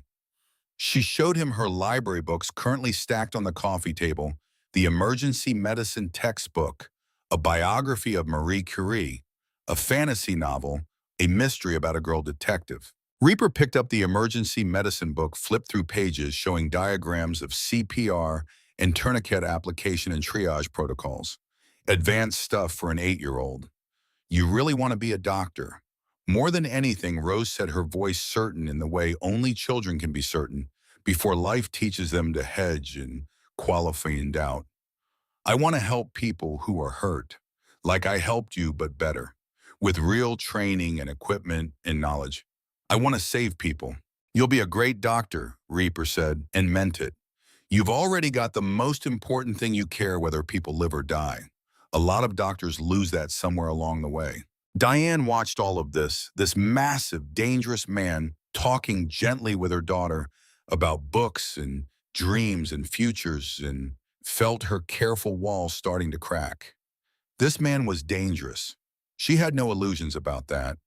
The tattoos alone told stories she didn't want to know. The scars on his knuckles, the way he moved, even injured, with a predator's awareness of his surroundings, his eyes tracking movement, his body positioned so his back was never to the door.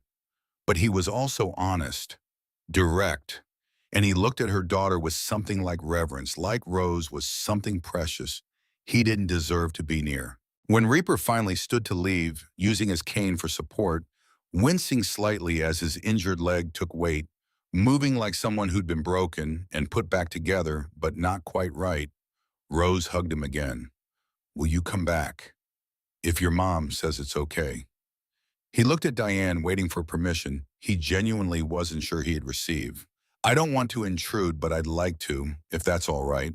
Diane thought about it. The protection tank had promised the card in her kitchen drawer with emergency numbers.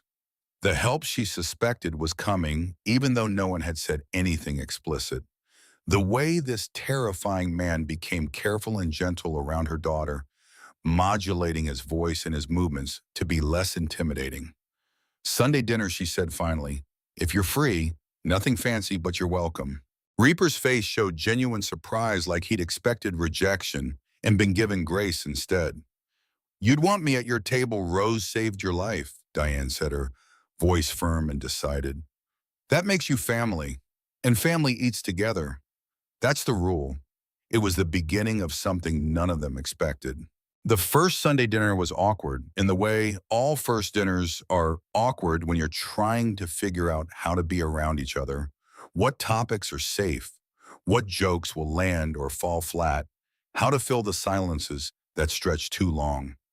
Reaper arrived at 5:30 exactly on time, carrying 2 bags of groceries that Diane gently but firmly refused at first. You're a guest, she said, blocking the doorway with her body, one hand on the frame. Guests don't bring half the grocery store, but I wanted to contribute. You're feeding me, and I eat a lot more than an 8-year-old girl. And you saved my daughter from growing up thinking she failed someone who needed help. We're even. But he had brought the groceries anyway. Fresh bread from the actual bakery instead of the day-old discount bin real butter, instead of margarine vegetables that weren't frozen. A small bouquet of flowers that probably cost more than Diane spent on groceries in a week, and Diane eventually relented on everything except the meat he'd brought, which she put in the freezer for another day because she'd already started the pot roast that morning. The flowers, real flowers, not the half-dead ones from the grocery store cooler, she put in a water glass because she didn't own a vase, had never owned a vase, had never had occasion to need one. They ate at the small kitchen table that was really meant for 2 people, but squeezed 3 if nobody minded elbows touching. Pot roast and potatoes and carrots. Simple food that Diane had learned to make stretch when money was tight. She'd use the cheap cuts of meat that took hours to cook, but came out tender. If you did it right, added onions and garlic because they made everything taste better. Served it with bread to fill stomachs when the portions were small. Rose talked nonstop the way 8-year-olds do when they're excited and comfortable. About school and Mrs. Patterson and the 7 books she'd checked out this week, including one about female pilots in World War II that was so good she'd read it twice already. About her friend Jenny, who could finally do a cartwheel after practicing all year. About Marcus, who had tried to steal her lunch again, but this time she just offered to share it with him, and he'd been so confused he'd given it back and walked away. Reaper listened, really listened, giving Rose his full attention in a way that made her feel important, valued, heard. Asked follow-up questions that showed he was tracking. What happened to the women pilots after the war? Can you do a cartwheel? Why do you think Marcus tries to steal your lunch? Rose answered everything enthusiastically, her hands gesturing as she talked, her face animated. The pilots weren't allowed to fly anymore, which was really unfair because they were good at it.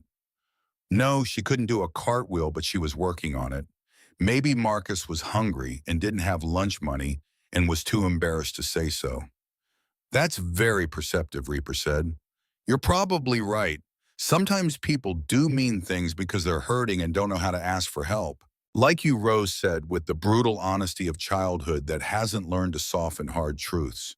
You were hurt and you told me to run away, but you were really asking for help.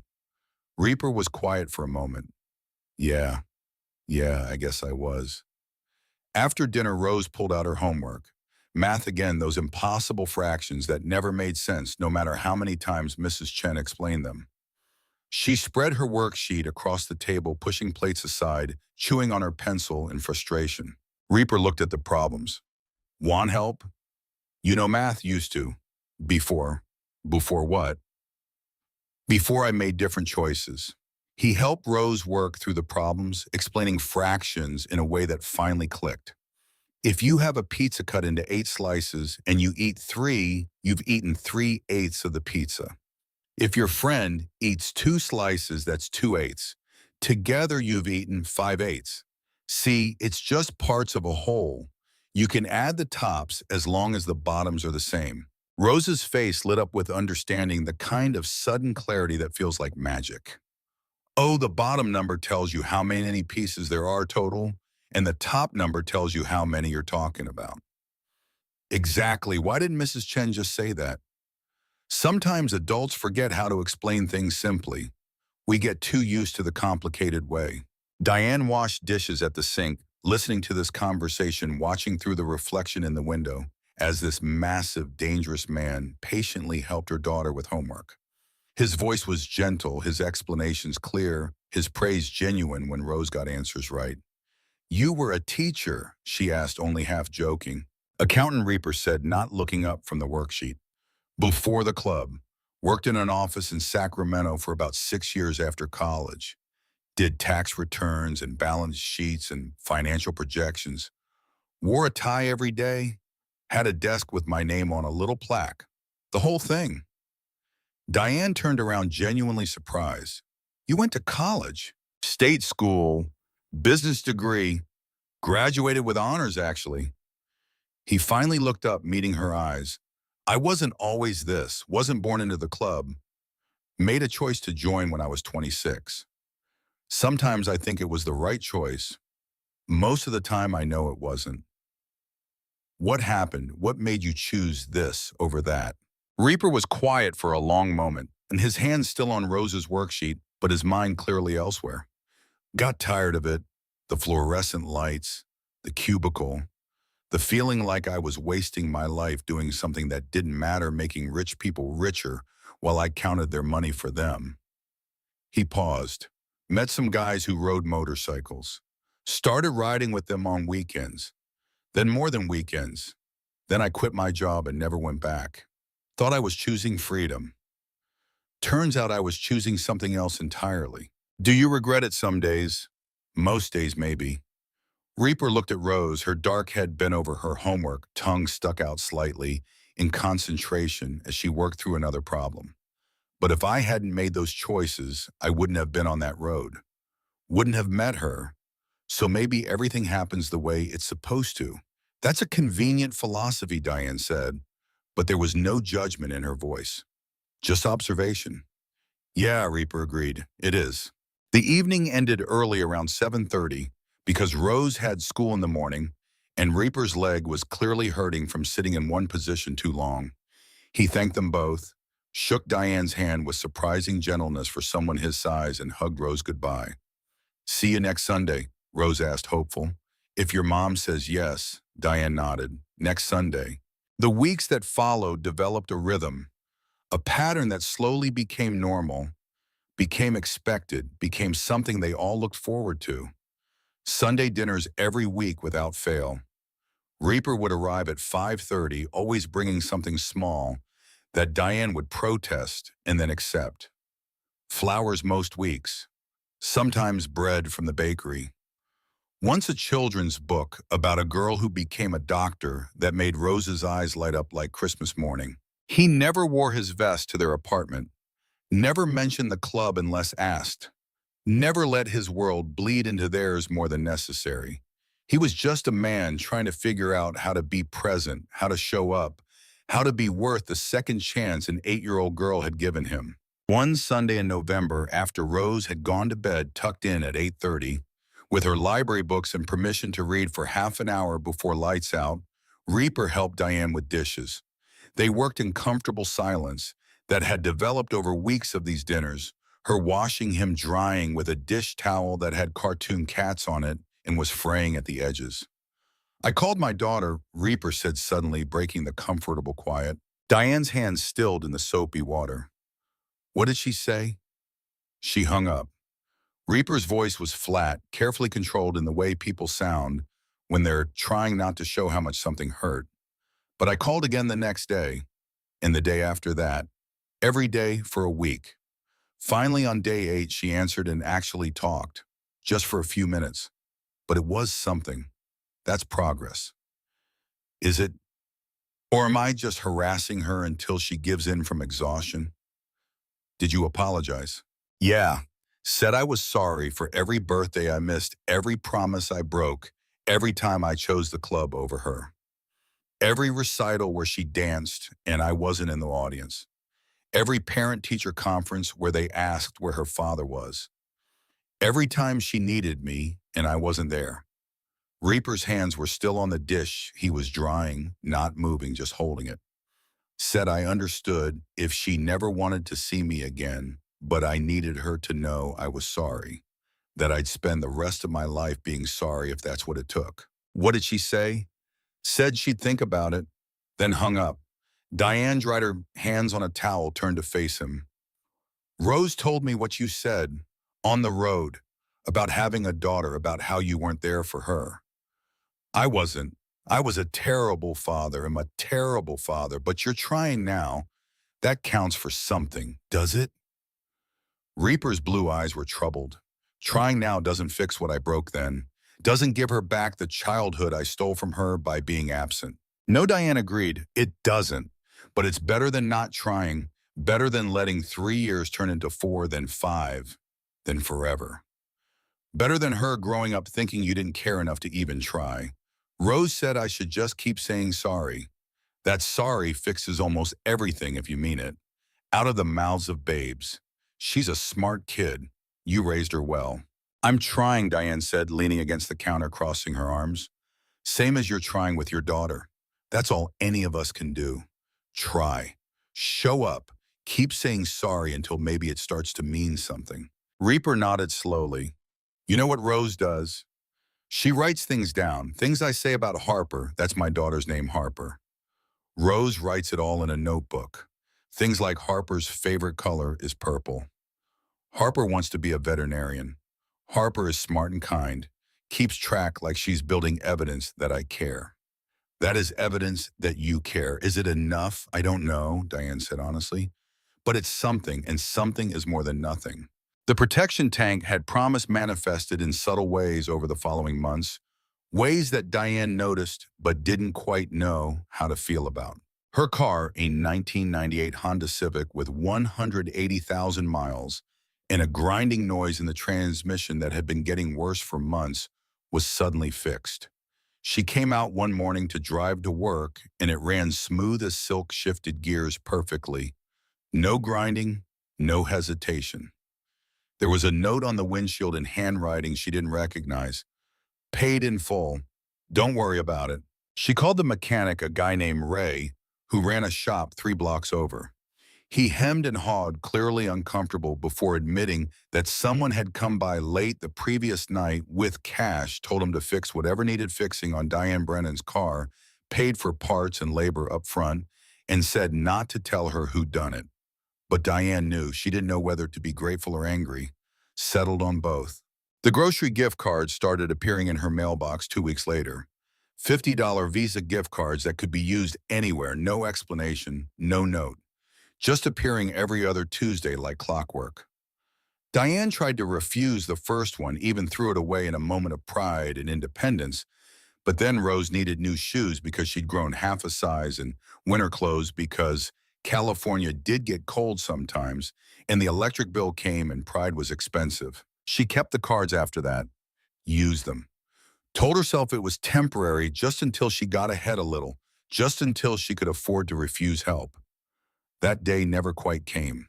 The landlord, Mr. Kowalski, a man in his 60s who owned 4 buildings in this part of town and had been threatening to raise the rent for months because property taxes were going up and insurance was going up and everything was going up, suddenly decided the current amount was just fine, actually no increase necessary. When Diane pressed him on it, went to his office, prepared to argue about the increase she'd been expecting, he got uncomfortable, shifted in his chair, wouldn't quite meet her eyes, muttered something about wanting to keep good tenants, about not wanting any trouble. Trouble, Diane realized, meant 89 motorcycles parked outside his building. Meant men who could make problems for landlords who made problems for people under their protection. She should have been angry, should have marched down to that clubhouse and told them to stop, told them she didn't need charity, didn't want to be beholden to anyone, especially not to a motorcycle club with a criminal reputation. But she was a single mother working 2 jobs, and the help meant she could cut back to 1 job. Meant she could work just the hotel during the day, be home when Rose got back from school, help with homework, make dinner instead of relying on microwave leftovers. Meant she could breathe. So she accepted it. The mysterious help, the invisible safety net, the protection that came with that patch Rose wore so proudly on her backpack. Rose wore her little angel patch everywhere, sewn onto her backpack where everyone could see it. She told a story when asked simply and without embellishment, "I helped someone who was hurt. They wanted to say thank you." Most kids thought it was cool. Some asked questions. Was it scary? Did you think he was going to die? Have you seen them since? Rose answered honestly but without drama. Yes, it was scary. Yes, I thought he might die. Yes, I see him every Sunday for dinner. But some parents were less enthusiastic. Diane fielded phone calls from concerned mothers who didn't want their children associating with anyone connected to a motorcycle gang. She was polite but firm, using the voice she'd developed from years of dealing with difficult customers. My daughter saved a man's life. If you have a problem with compassion and basic human decency, perhaps your child shouldn't play with mine. It didn't win her friends among the other parents, but it established a boundary. Rose was under protection, and that protection extended in all directions. In December, Reaper asked permission to take Rose out for ice cream. Just the 2 of them, if that's okay. There's something I want to talk to her about. Diane hesitated. This was a line they hadn't crossed yet. Time alone with her daughter and a man she had known for less than 3 months. A Hell's Angel, the president of a motorcycle club, a man who had admitted to doing things he wasn't proud of. But she looked at Rose's excited face bouncing on her toes at the prospect of special time with Reaper. Looked at Reaper's careful, respectful expression, the way he waited for permission instead of assuming it, the way he'd shown up every single Sunday without fail, the way he'd kept every promise he'd made. 1 hour, she said, you bring her right back. 1 hour, Reaper agreed, I promise. They walked to the ice cream shop 3 blocks away. Rose's small hand and Reaper's massive one, because the streets were busy, and Diane had strict rules about holding hands when crossing streets. The size difference was almost comical. His hand could have wrapped around hers twice, with room to spare. Rose got strawberry and a waffle cone. Reaper got nothing, just sat across from her in a booth that was too small for his frame, and watched her eat, watched pink ice cream drip down the cone and onto her fingers, watched her 8-year-old joy in something simple and sweet. I wanted to thank you, he said, for what you said about apologizing to Harper. Did it work? It's working. Slow, but working. She's agreed to meet me next month after Christmas. Her mom's bringing her to the clubhouse. Rose's face lit up. Ice cream, forgotten for a moment. That's amazing. You're going to see her. I'm terrified, Reaper admitted. What if I mess it up again? What if she gives me a chance and I blow it? What if I don't know what to say to her? You won't mess it up. How do you know? Because you care, Rose said simply, the kind of certainty only children possess. Before you chose the club over her, now you're choosing her. People can tell when you really care. It's in how you act, not what you say. Reaper looked at this 8-year-old girl dispensing wisdom like she'd lived 100 years, like she understood human nature better than most adults he knew. When did you get so smart? My mom Rose grinned, pink ice cream on her upper lip. She teaches me stuff. Says you learn more from watching people than from listening to them. Says actions always tell the truth even when words lie. Your mom is a very wise woman. Reaper's voice was serious. You're lucky to have her. I know. Rose paused, licking ice cream thoughtfully. Are you going to marry her? Reaper choked on air. What? No, Rose, it's not like that.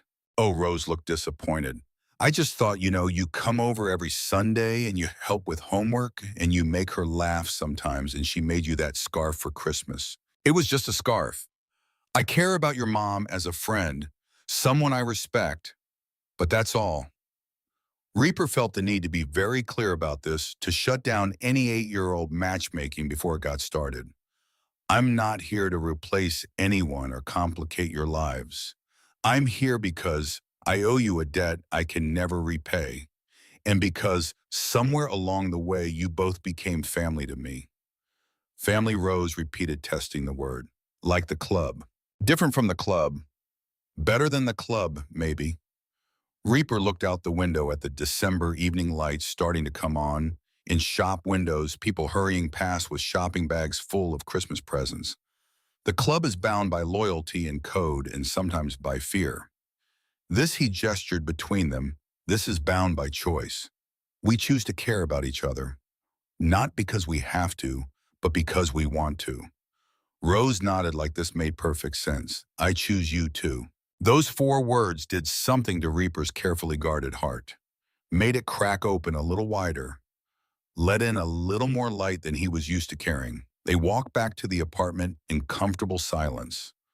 Rose's hands sticky from ice cream in his, and Reaper delivered her exactly 57 minutes after they'd left. 3 minutes early because he'd promised an hour and wasn't about to test Diane's trust.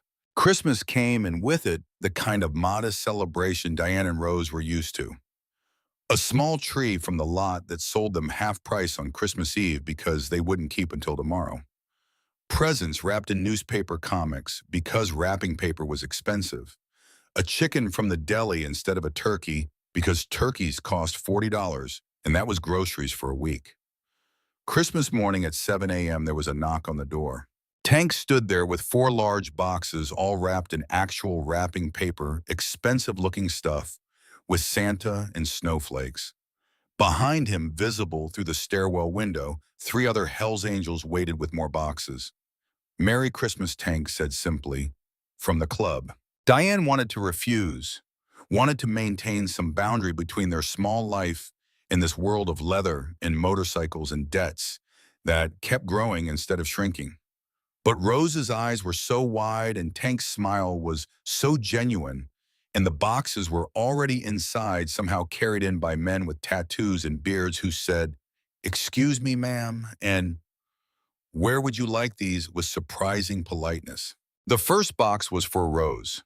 Art supplies. Not the cheap kind from the dollar store, but the good kind from the actual art supply store. Oil paints and watercolors and acrylics. Brushes in every size. Canvases both stretched and in pause. Charcoal pencils and colored pencils and pastels. Everything a young artist might need. I noticed she doodles Reaper's notes said in surprisingly neat handwriting, in the margins of her homework on napkins at dinner. Thought she might like to try the real thing. Rose had never mentioned wanting to draw, but Reaper had noticed anyway, had paid attention to something so small and thought to nurture it. The second box was for Diane, kitchen equipment, A slow cooker so she could start dinner in the morning and have it ready when she got home. A set of good knives, real ones that cut instead of sawing. Pots and pans that weren't scratched or warped. Dish towels that matched. Small things that made life easier. Practical gifts from someone who had paid attention to what was needed instead of what was impressive. The third box was for both of them. Winter coats. Real winter coats with down insulation and waterproofing and hoods that actually stayed up. California didn't get that cold, but cold enough, and their old coats were thin discount bin things that let the wind through. The fourth box was also for Rose, though nobody had mentioned it was coming. A bicycle. Not new, probably refurbished from a donated one, but in perfect condition.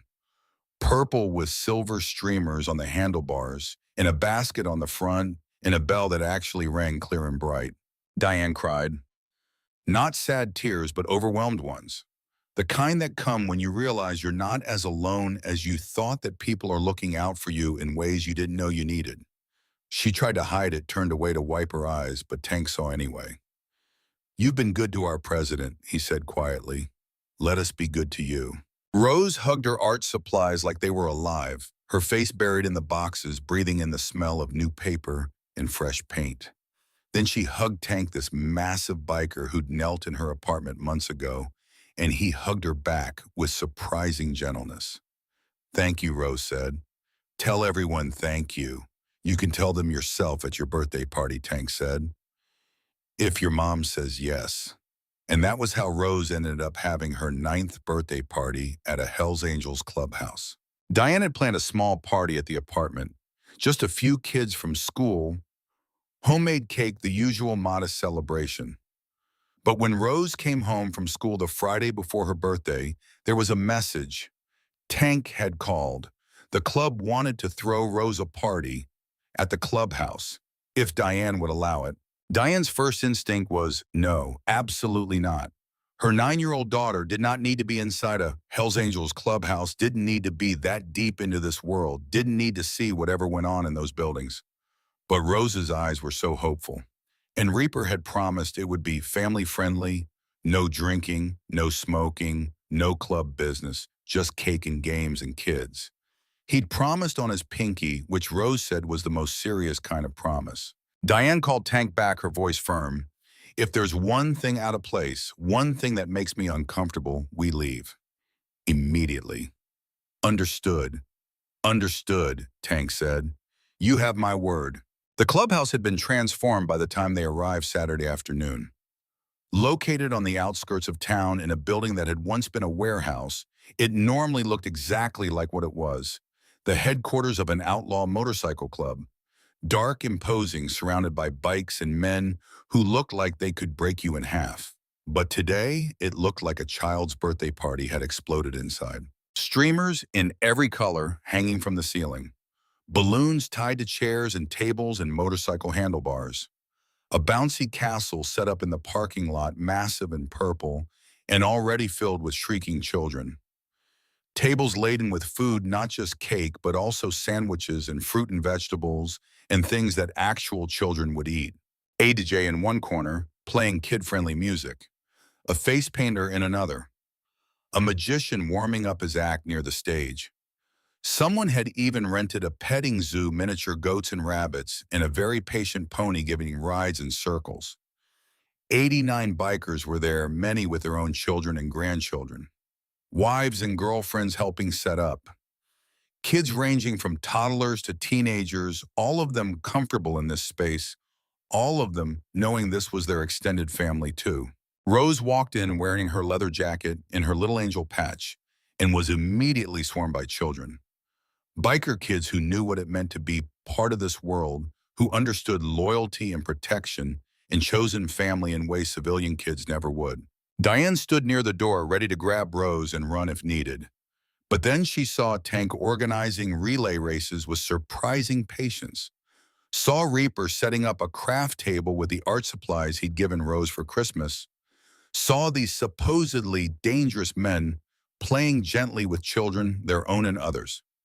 Saw their faces transform from hard and intimidating to soft and loving when a toddler asked to be picked up or a kid showed them a picture they'd drawn. A woman approached her, tall, probably in her 50s, with kind eyes and weathered hands. "I'm Sarah, Tank's wife."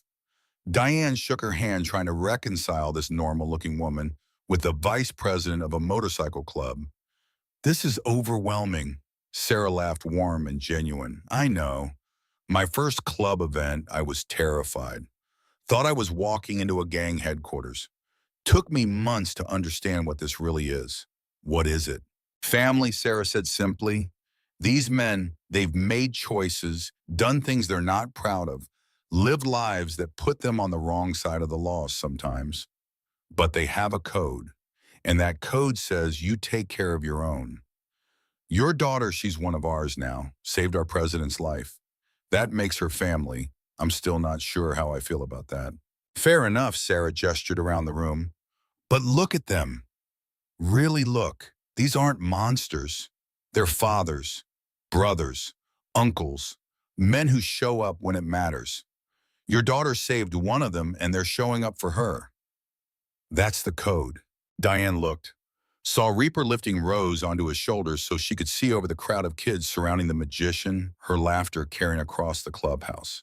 Saw Harper, Reaper's daughter, who'd finally agreed to meet him again, who'd shown up today, despite years of anger, because Rose had written her a letter about how her dad talked about her constantly, and Rose, with their heads bent together, already becoming sisters.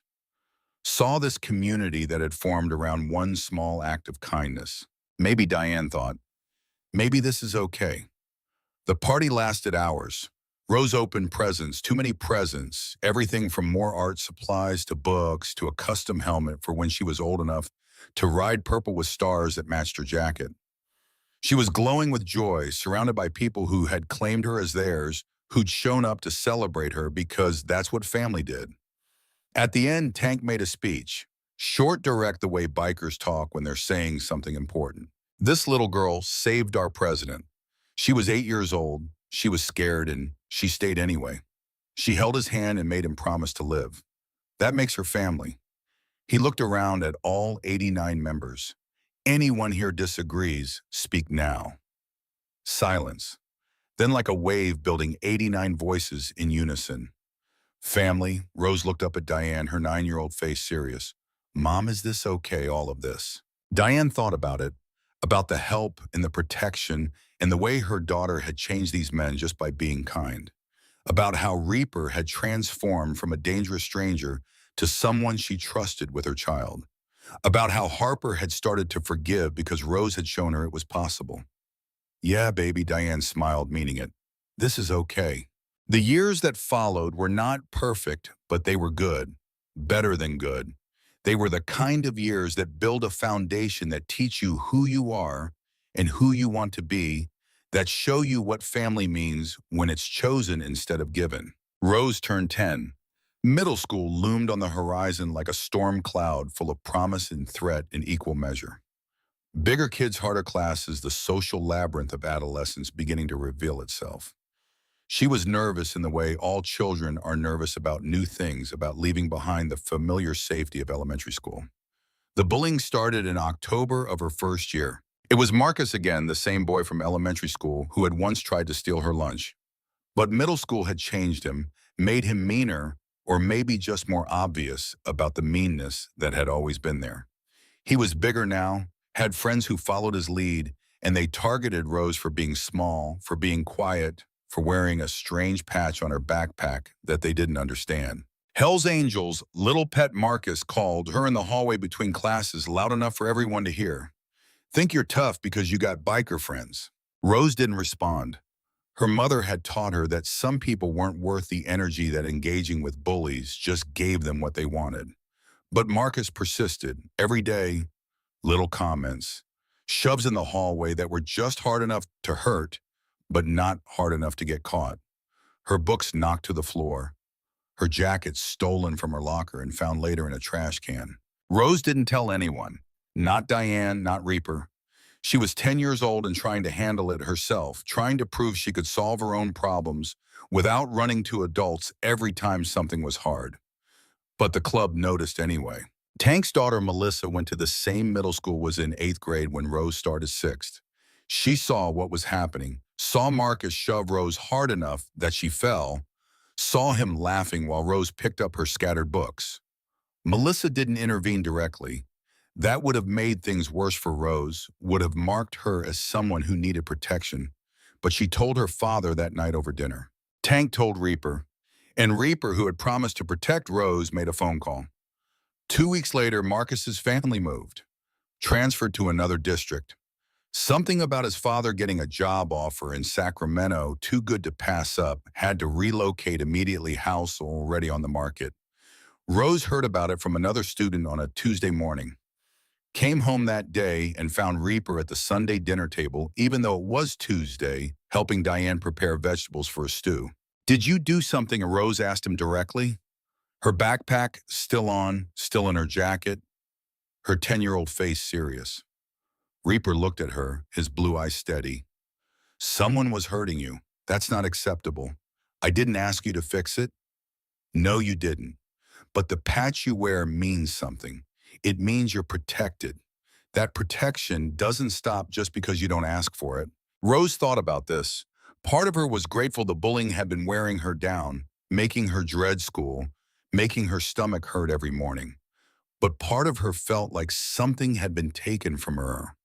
The chance to solve it herself, the opportunity to prove she could handle her own problems. "I appreciate it," she said finally carefully.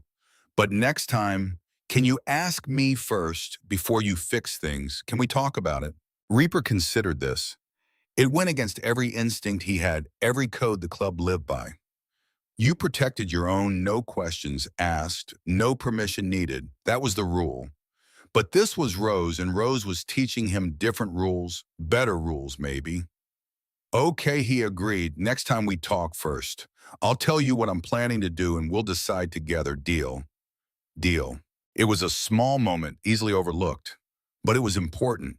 It was Reaper learning to step back to give Rose agency to protect without controlling. It was Rose learning to set boundaries even with people who cared about her. It was both of them growing. At 11, Rose discovered that Diane was sick. Nothing life-threatening, the doctor said after tests and scans and careful examinations. But Diane needed surgery, her appendix inflamed and dangerous on the verge of rupturing.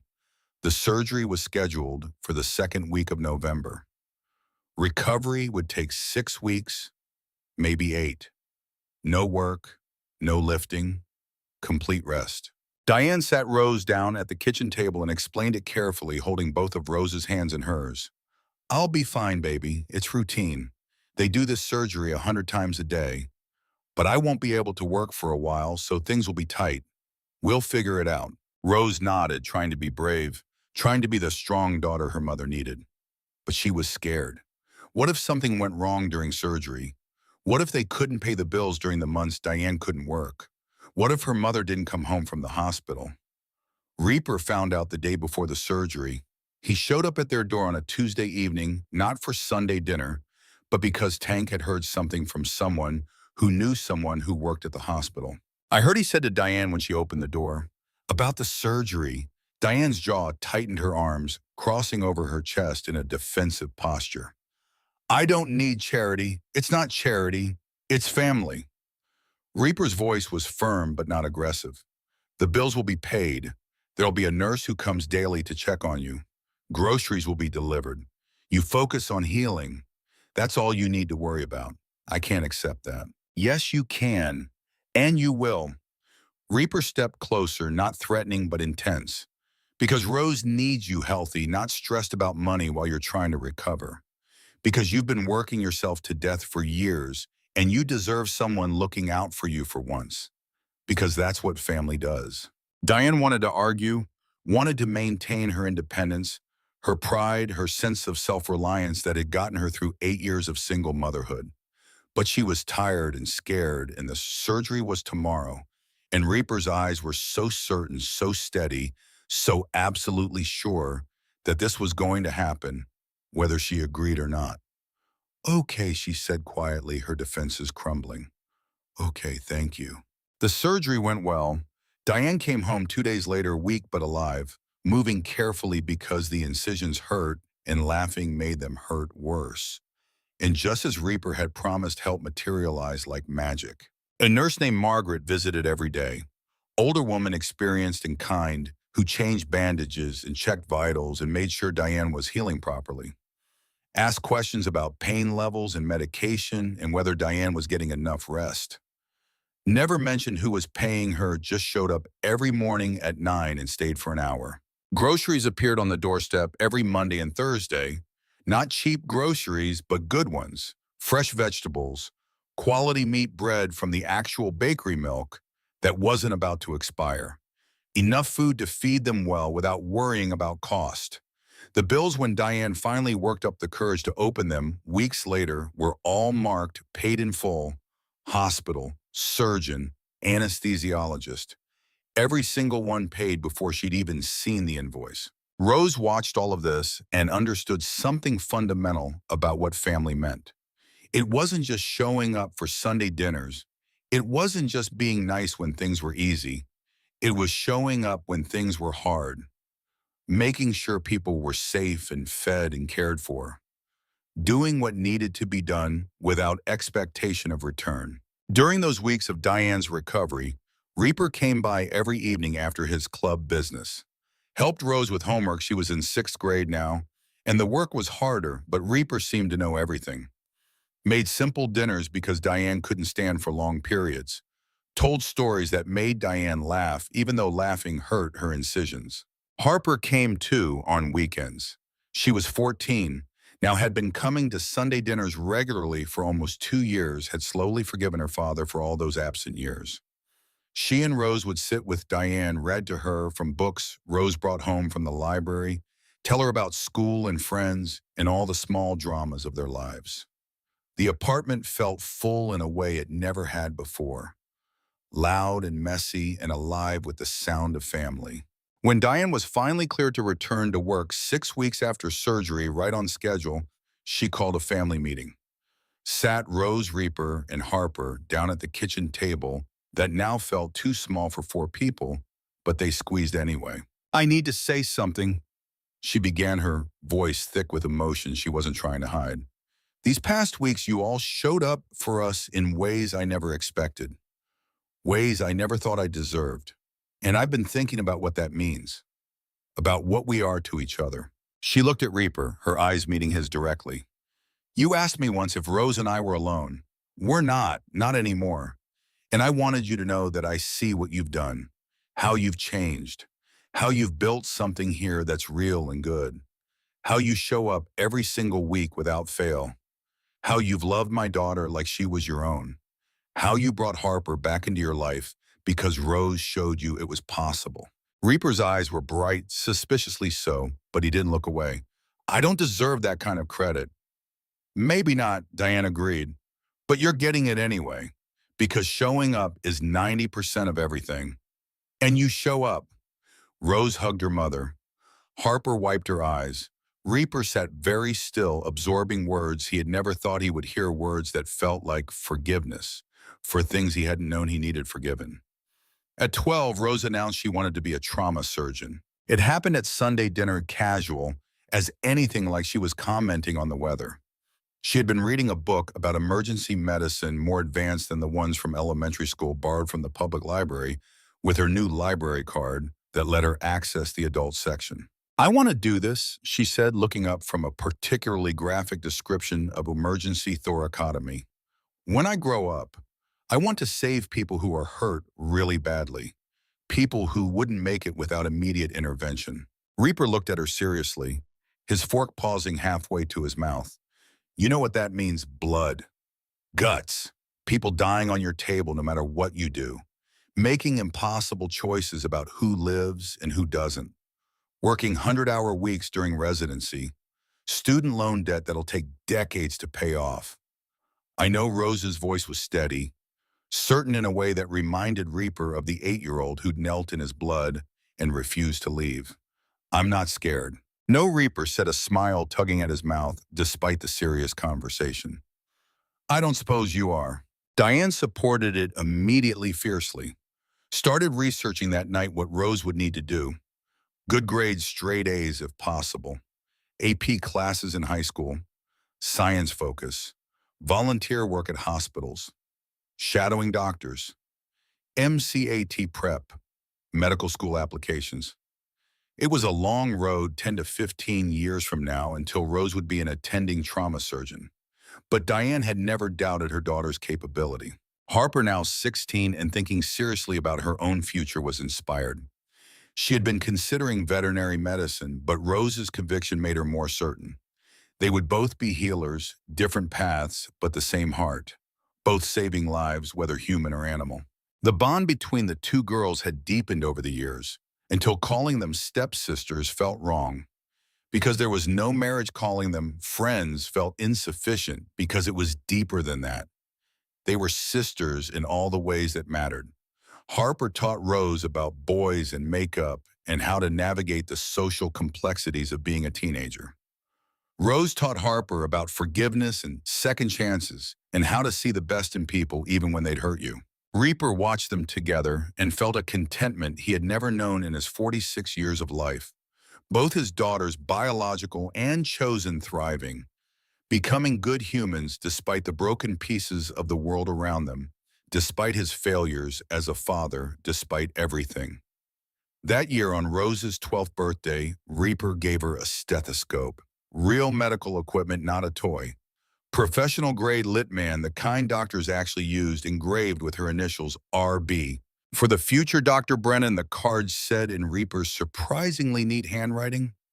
Rose cried, happy tears that she didn't try to hide that rolled down her 12-year-old cheeks while she put the stethoscope around her neck and refused to take it off for 3 days, even sleeping in it until Diane finally convinced her it would break if she wasn't careful. But the years weren't just smooth sailing. There were challenges, moments of real danger that reminded them all that the protection Rose wore came with a price. One afternoon in late spring, when Rose was 12 and walking home from the library, she noticed a car following her. A dark blue sedan with tinted windows, moving slowly 3 car lengths behind, matching her pace when she sped up, slowing when she slowed. Rose's heart kicked into high gear. Her 12-year-old brain remembering all her mother's warnings about strangers and cars and danger. She pulled out the cell phone Diane had finally gotten her last year for emergencies just like this and dialed the number she'd memorized even though she'd never had to use it. Tank answered on the first ring, his voice immediately alert. Rose, there's a car following me. Dark blue sedan, 4-door. I'm 2 blocks from home, corner of Maple and 5th. Stay on the line. Keep walking toward busy streets. Don't run unless they try to grab you. Rose heard Tank barking orders in the background, heard the immediate roar of engines starting. Then his voice again, calm and steady. 3 minutes. We're 3 minutes out. Can you get somewhere public? There's a convenience store on the corner. Go there. Stay inside until we arrive. Rose walked faster, not quite running, but closer, phone pressed to her ear, her other hand clutching her library books like a shield. The sedan slowed but didn't stop. Just idled across the street from the convenience store, where Mr. Kim looked up from his register. You okay? He asked, seeing Rose's face. There's a car, Rose started to say. Then she heard them. Not 89 this time, that would have been overkill, and Tank was tactical about these things. Just 8 motorcycles, but 8 was enough. They pulled up in formation, blocking the sedan surrounding it like wolves circling prey. Tank dismounted his 6'4" frame, somehow looking even bigger as he walked to the driver's window. Knocked. The window didn't roll down. Tank knocked again, harder this time, and this time he wasn't asking. The car drove away, carefully threading between the bikes, and disappeared around the corner. Tank came into the store, his weathered face calm, but his eyes checking Rose over for injuries. You okay? I'm okay, Rose said, her heart still hammering. What was that? Don't know yet. Tank's voice was grim.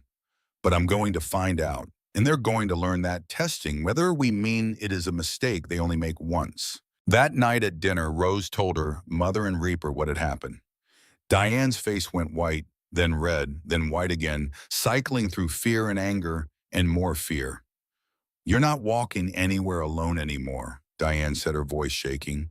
Not until we know what that was. But Reaper shook his head gently.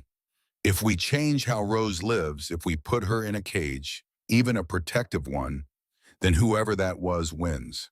The protection only works if Rose can still be Rose. He looked at Rose seriously, his blue eyes holding hers. From now on, you carry this phone everywhere. You trust your gut. If something feels wrong, it probably is. You call immediately, no hesitation. And we come. That's the deal. You live your life, and we've got your back. Rose nodded, understanding what he wasn't saying, that she was 12 now. Old enough to be aware of danger, old enough to take precautions, but not so afraid that she stopped living. The next Sunday, Tank told them what he'd learned. The sedan belonged to a private investigator, licensed and legitimate. Someone had hired him to get information about Rose, who she was, where she went, who she mattered to. The P. I wouldn't say who'd hired him, client confidentiality, but Tank's message had been clear: back off or face consequences. The car hadn't been back, and word had gone out through channels Tank didn't explain, but Diane could imagine Rose Brennan was off limits. To everyone, for everything. Rose was protected, and that protection was real, tested, proven. At 13, her middle school held an assembly about courage. Students had been invited to share stories of times they'd been brave. Most kids talked about trying out for sports teams, or standing up to peer pressure, or admitting to mistakes. Small braveries, real, but contain the kind adults like to hear about. Rose volunteered without hesitation. The assembly was packed. Students from all grades, teachers, even some parents who had taken time off work to attend. Rose walked onto the stage wearing her leather jacket, the one Reaper had given her 5 years ago. It was too small now, the sleeves hitting above her wrists, the shoulders tight. But she refused to give it up, refused to replace it, even though Reaper had offered multiple times. She stood at the microphone, 13 years old, small for her age still, but fierce in a way that had nothing to do with physical size.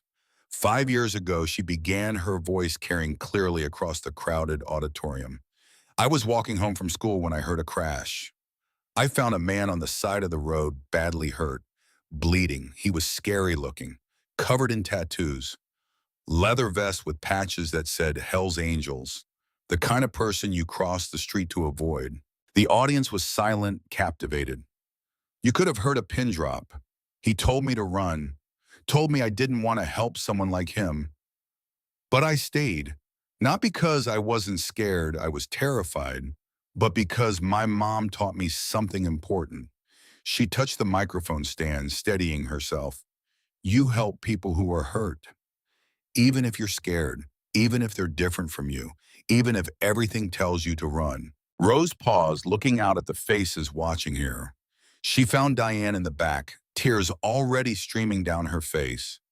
Found Harper sitting with the high schoolers who'd been bussed over for the assembly, grinning proudly. Found Reaper standing in the very back by the door where Tank had convinced the principal to let him watch. That man became my friend, Rose continued. His club became my extended family. And I learned that courage isn't about not being afraid. It's about being afraid and doing the right thing anyway. She touched her too small jacket, the leather soft from 5 years of wear. I also learned that people aren't always what they look like. The scariest looking people can have the kindest hearts. Sometimes a single act of kindness can change 2 lives forever. Another pause. Rose's eyes were bright but steady, her voice not wavering. The man I saved that day was dying. But I was dying too, in a way.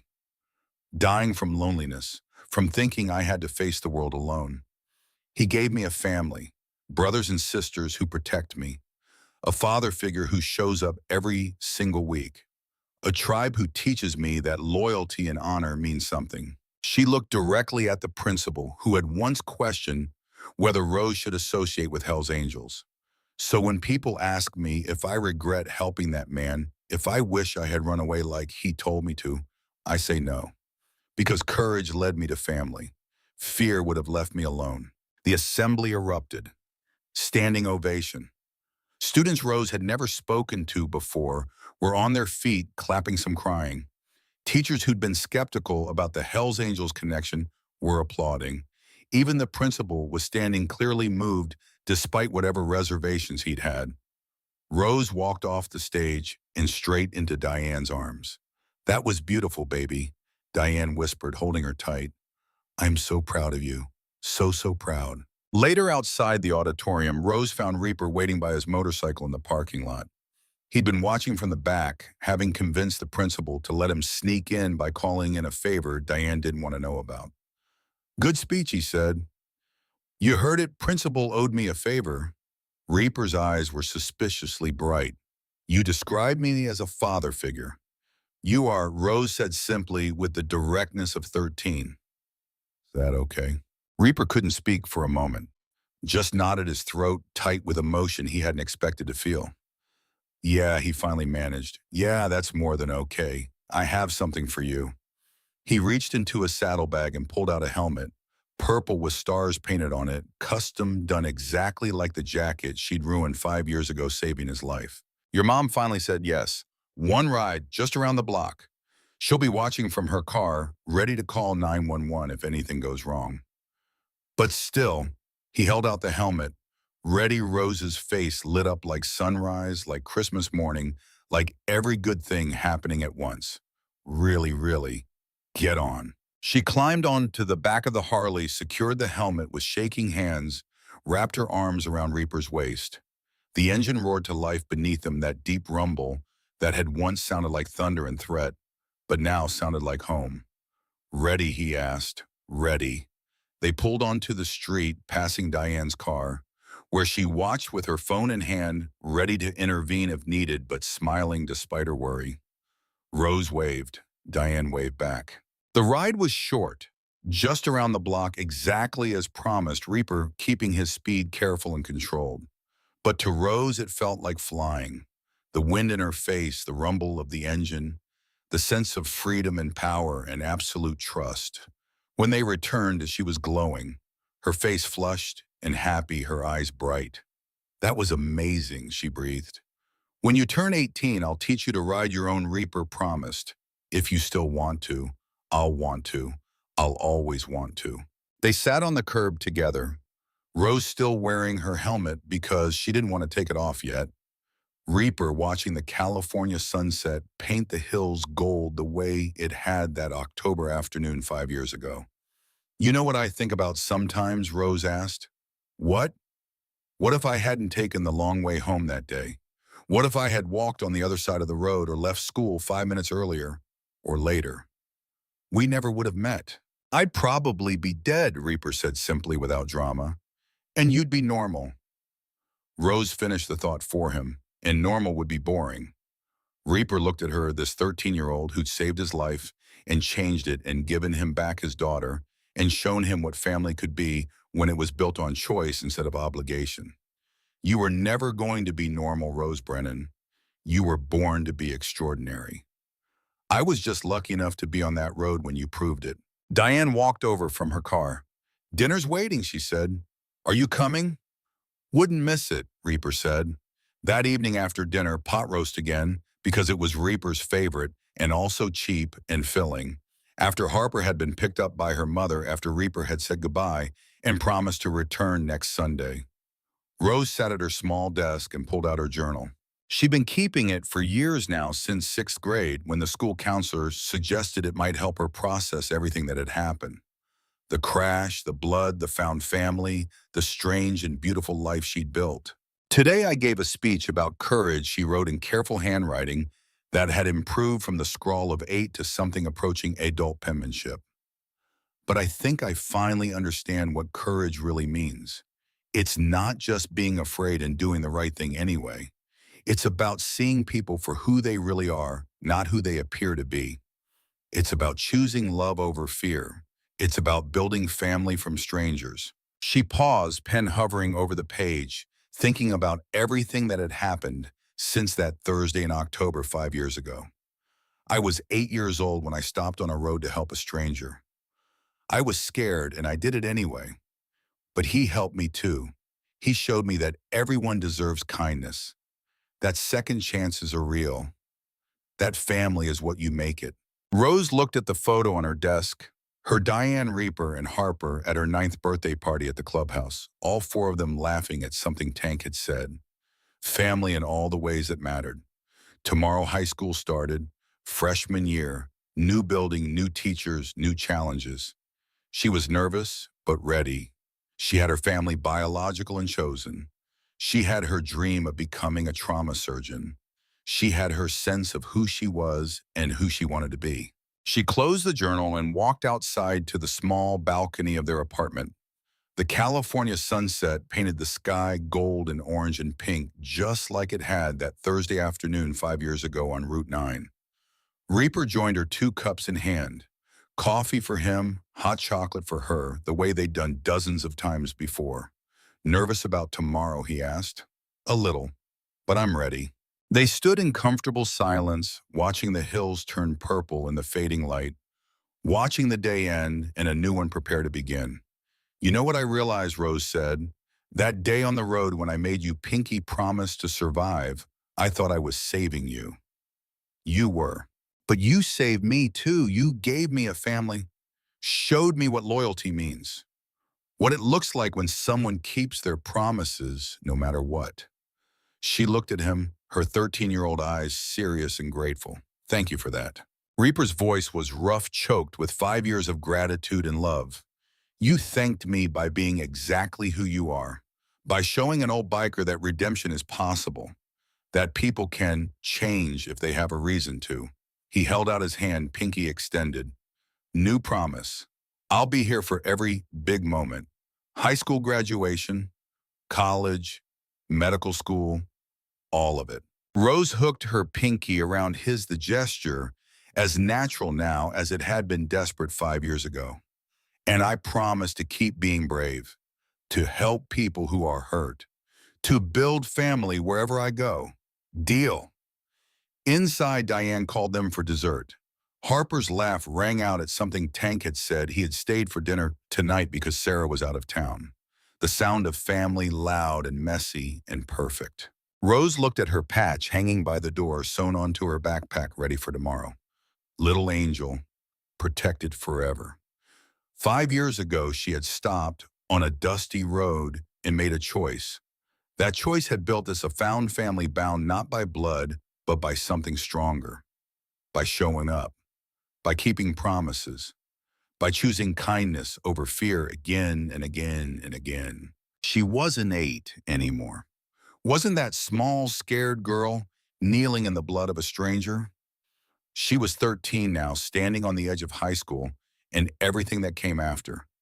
But the core of who she was hadn't changed. Still someone who saw a person in need and stayed.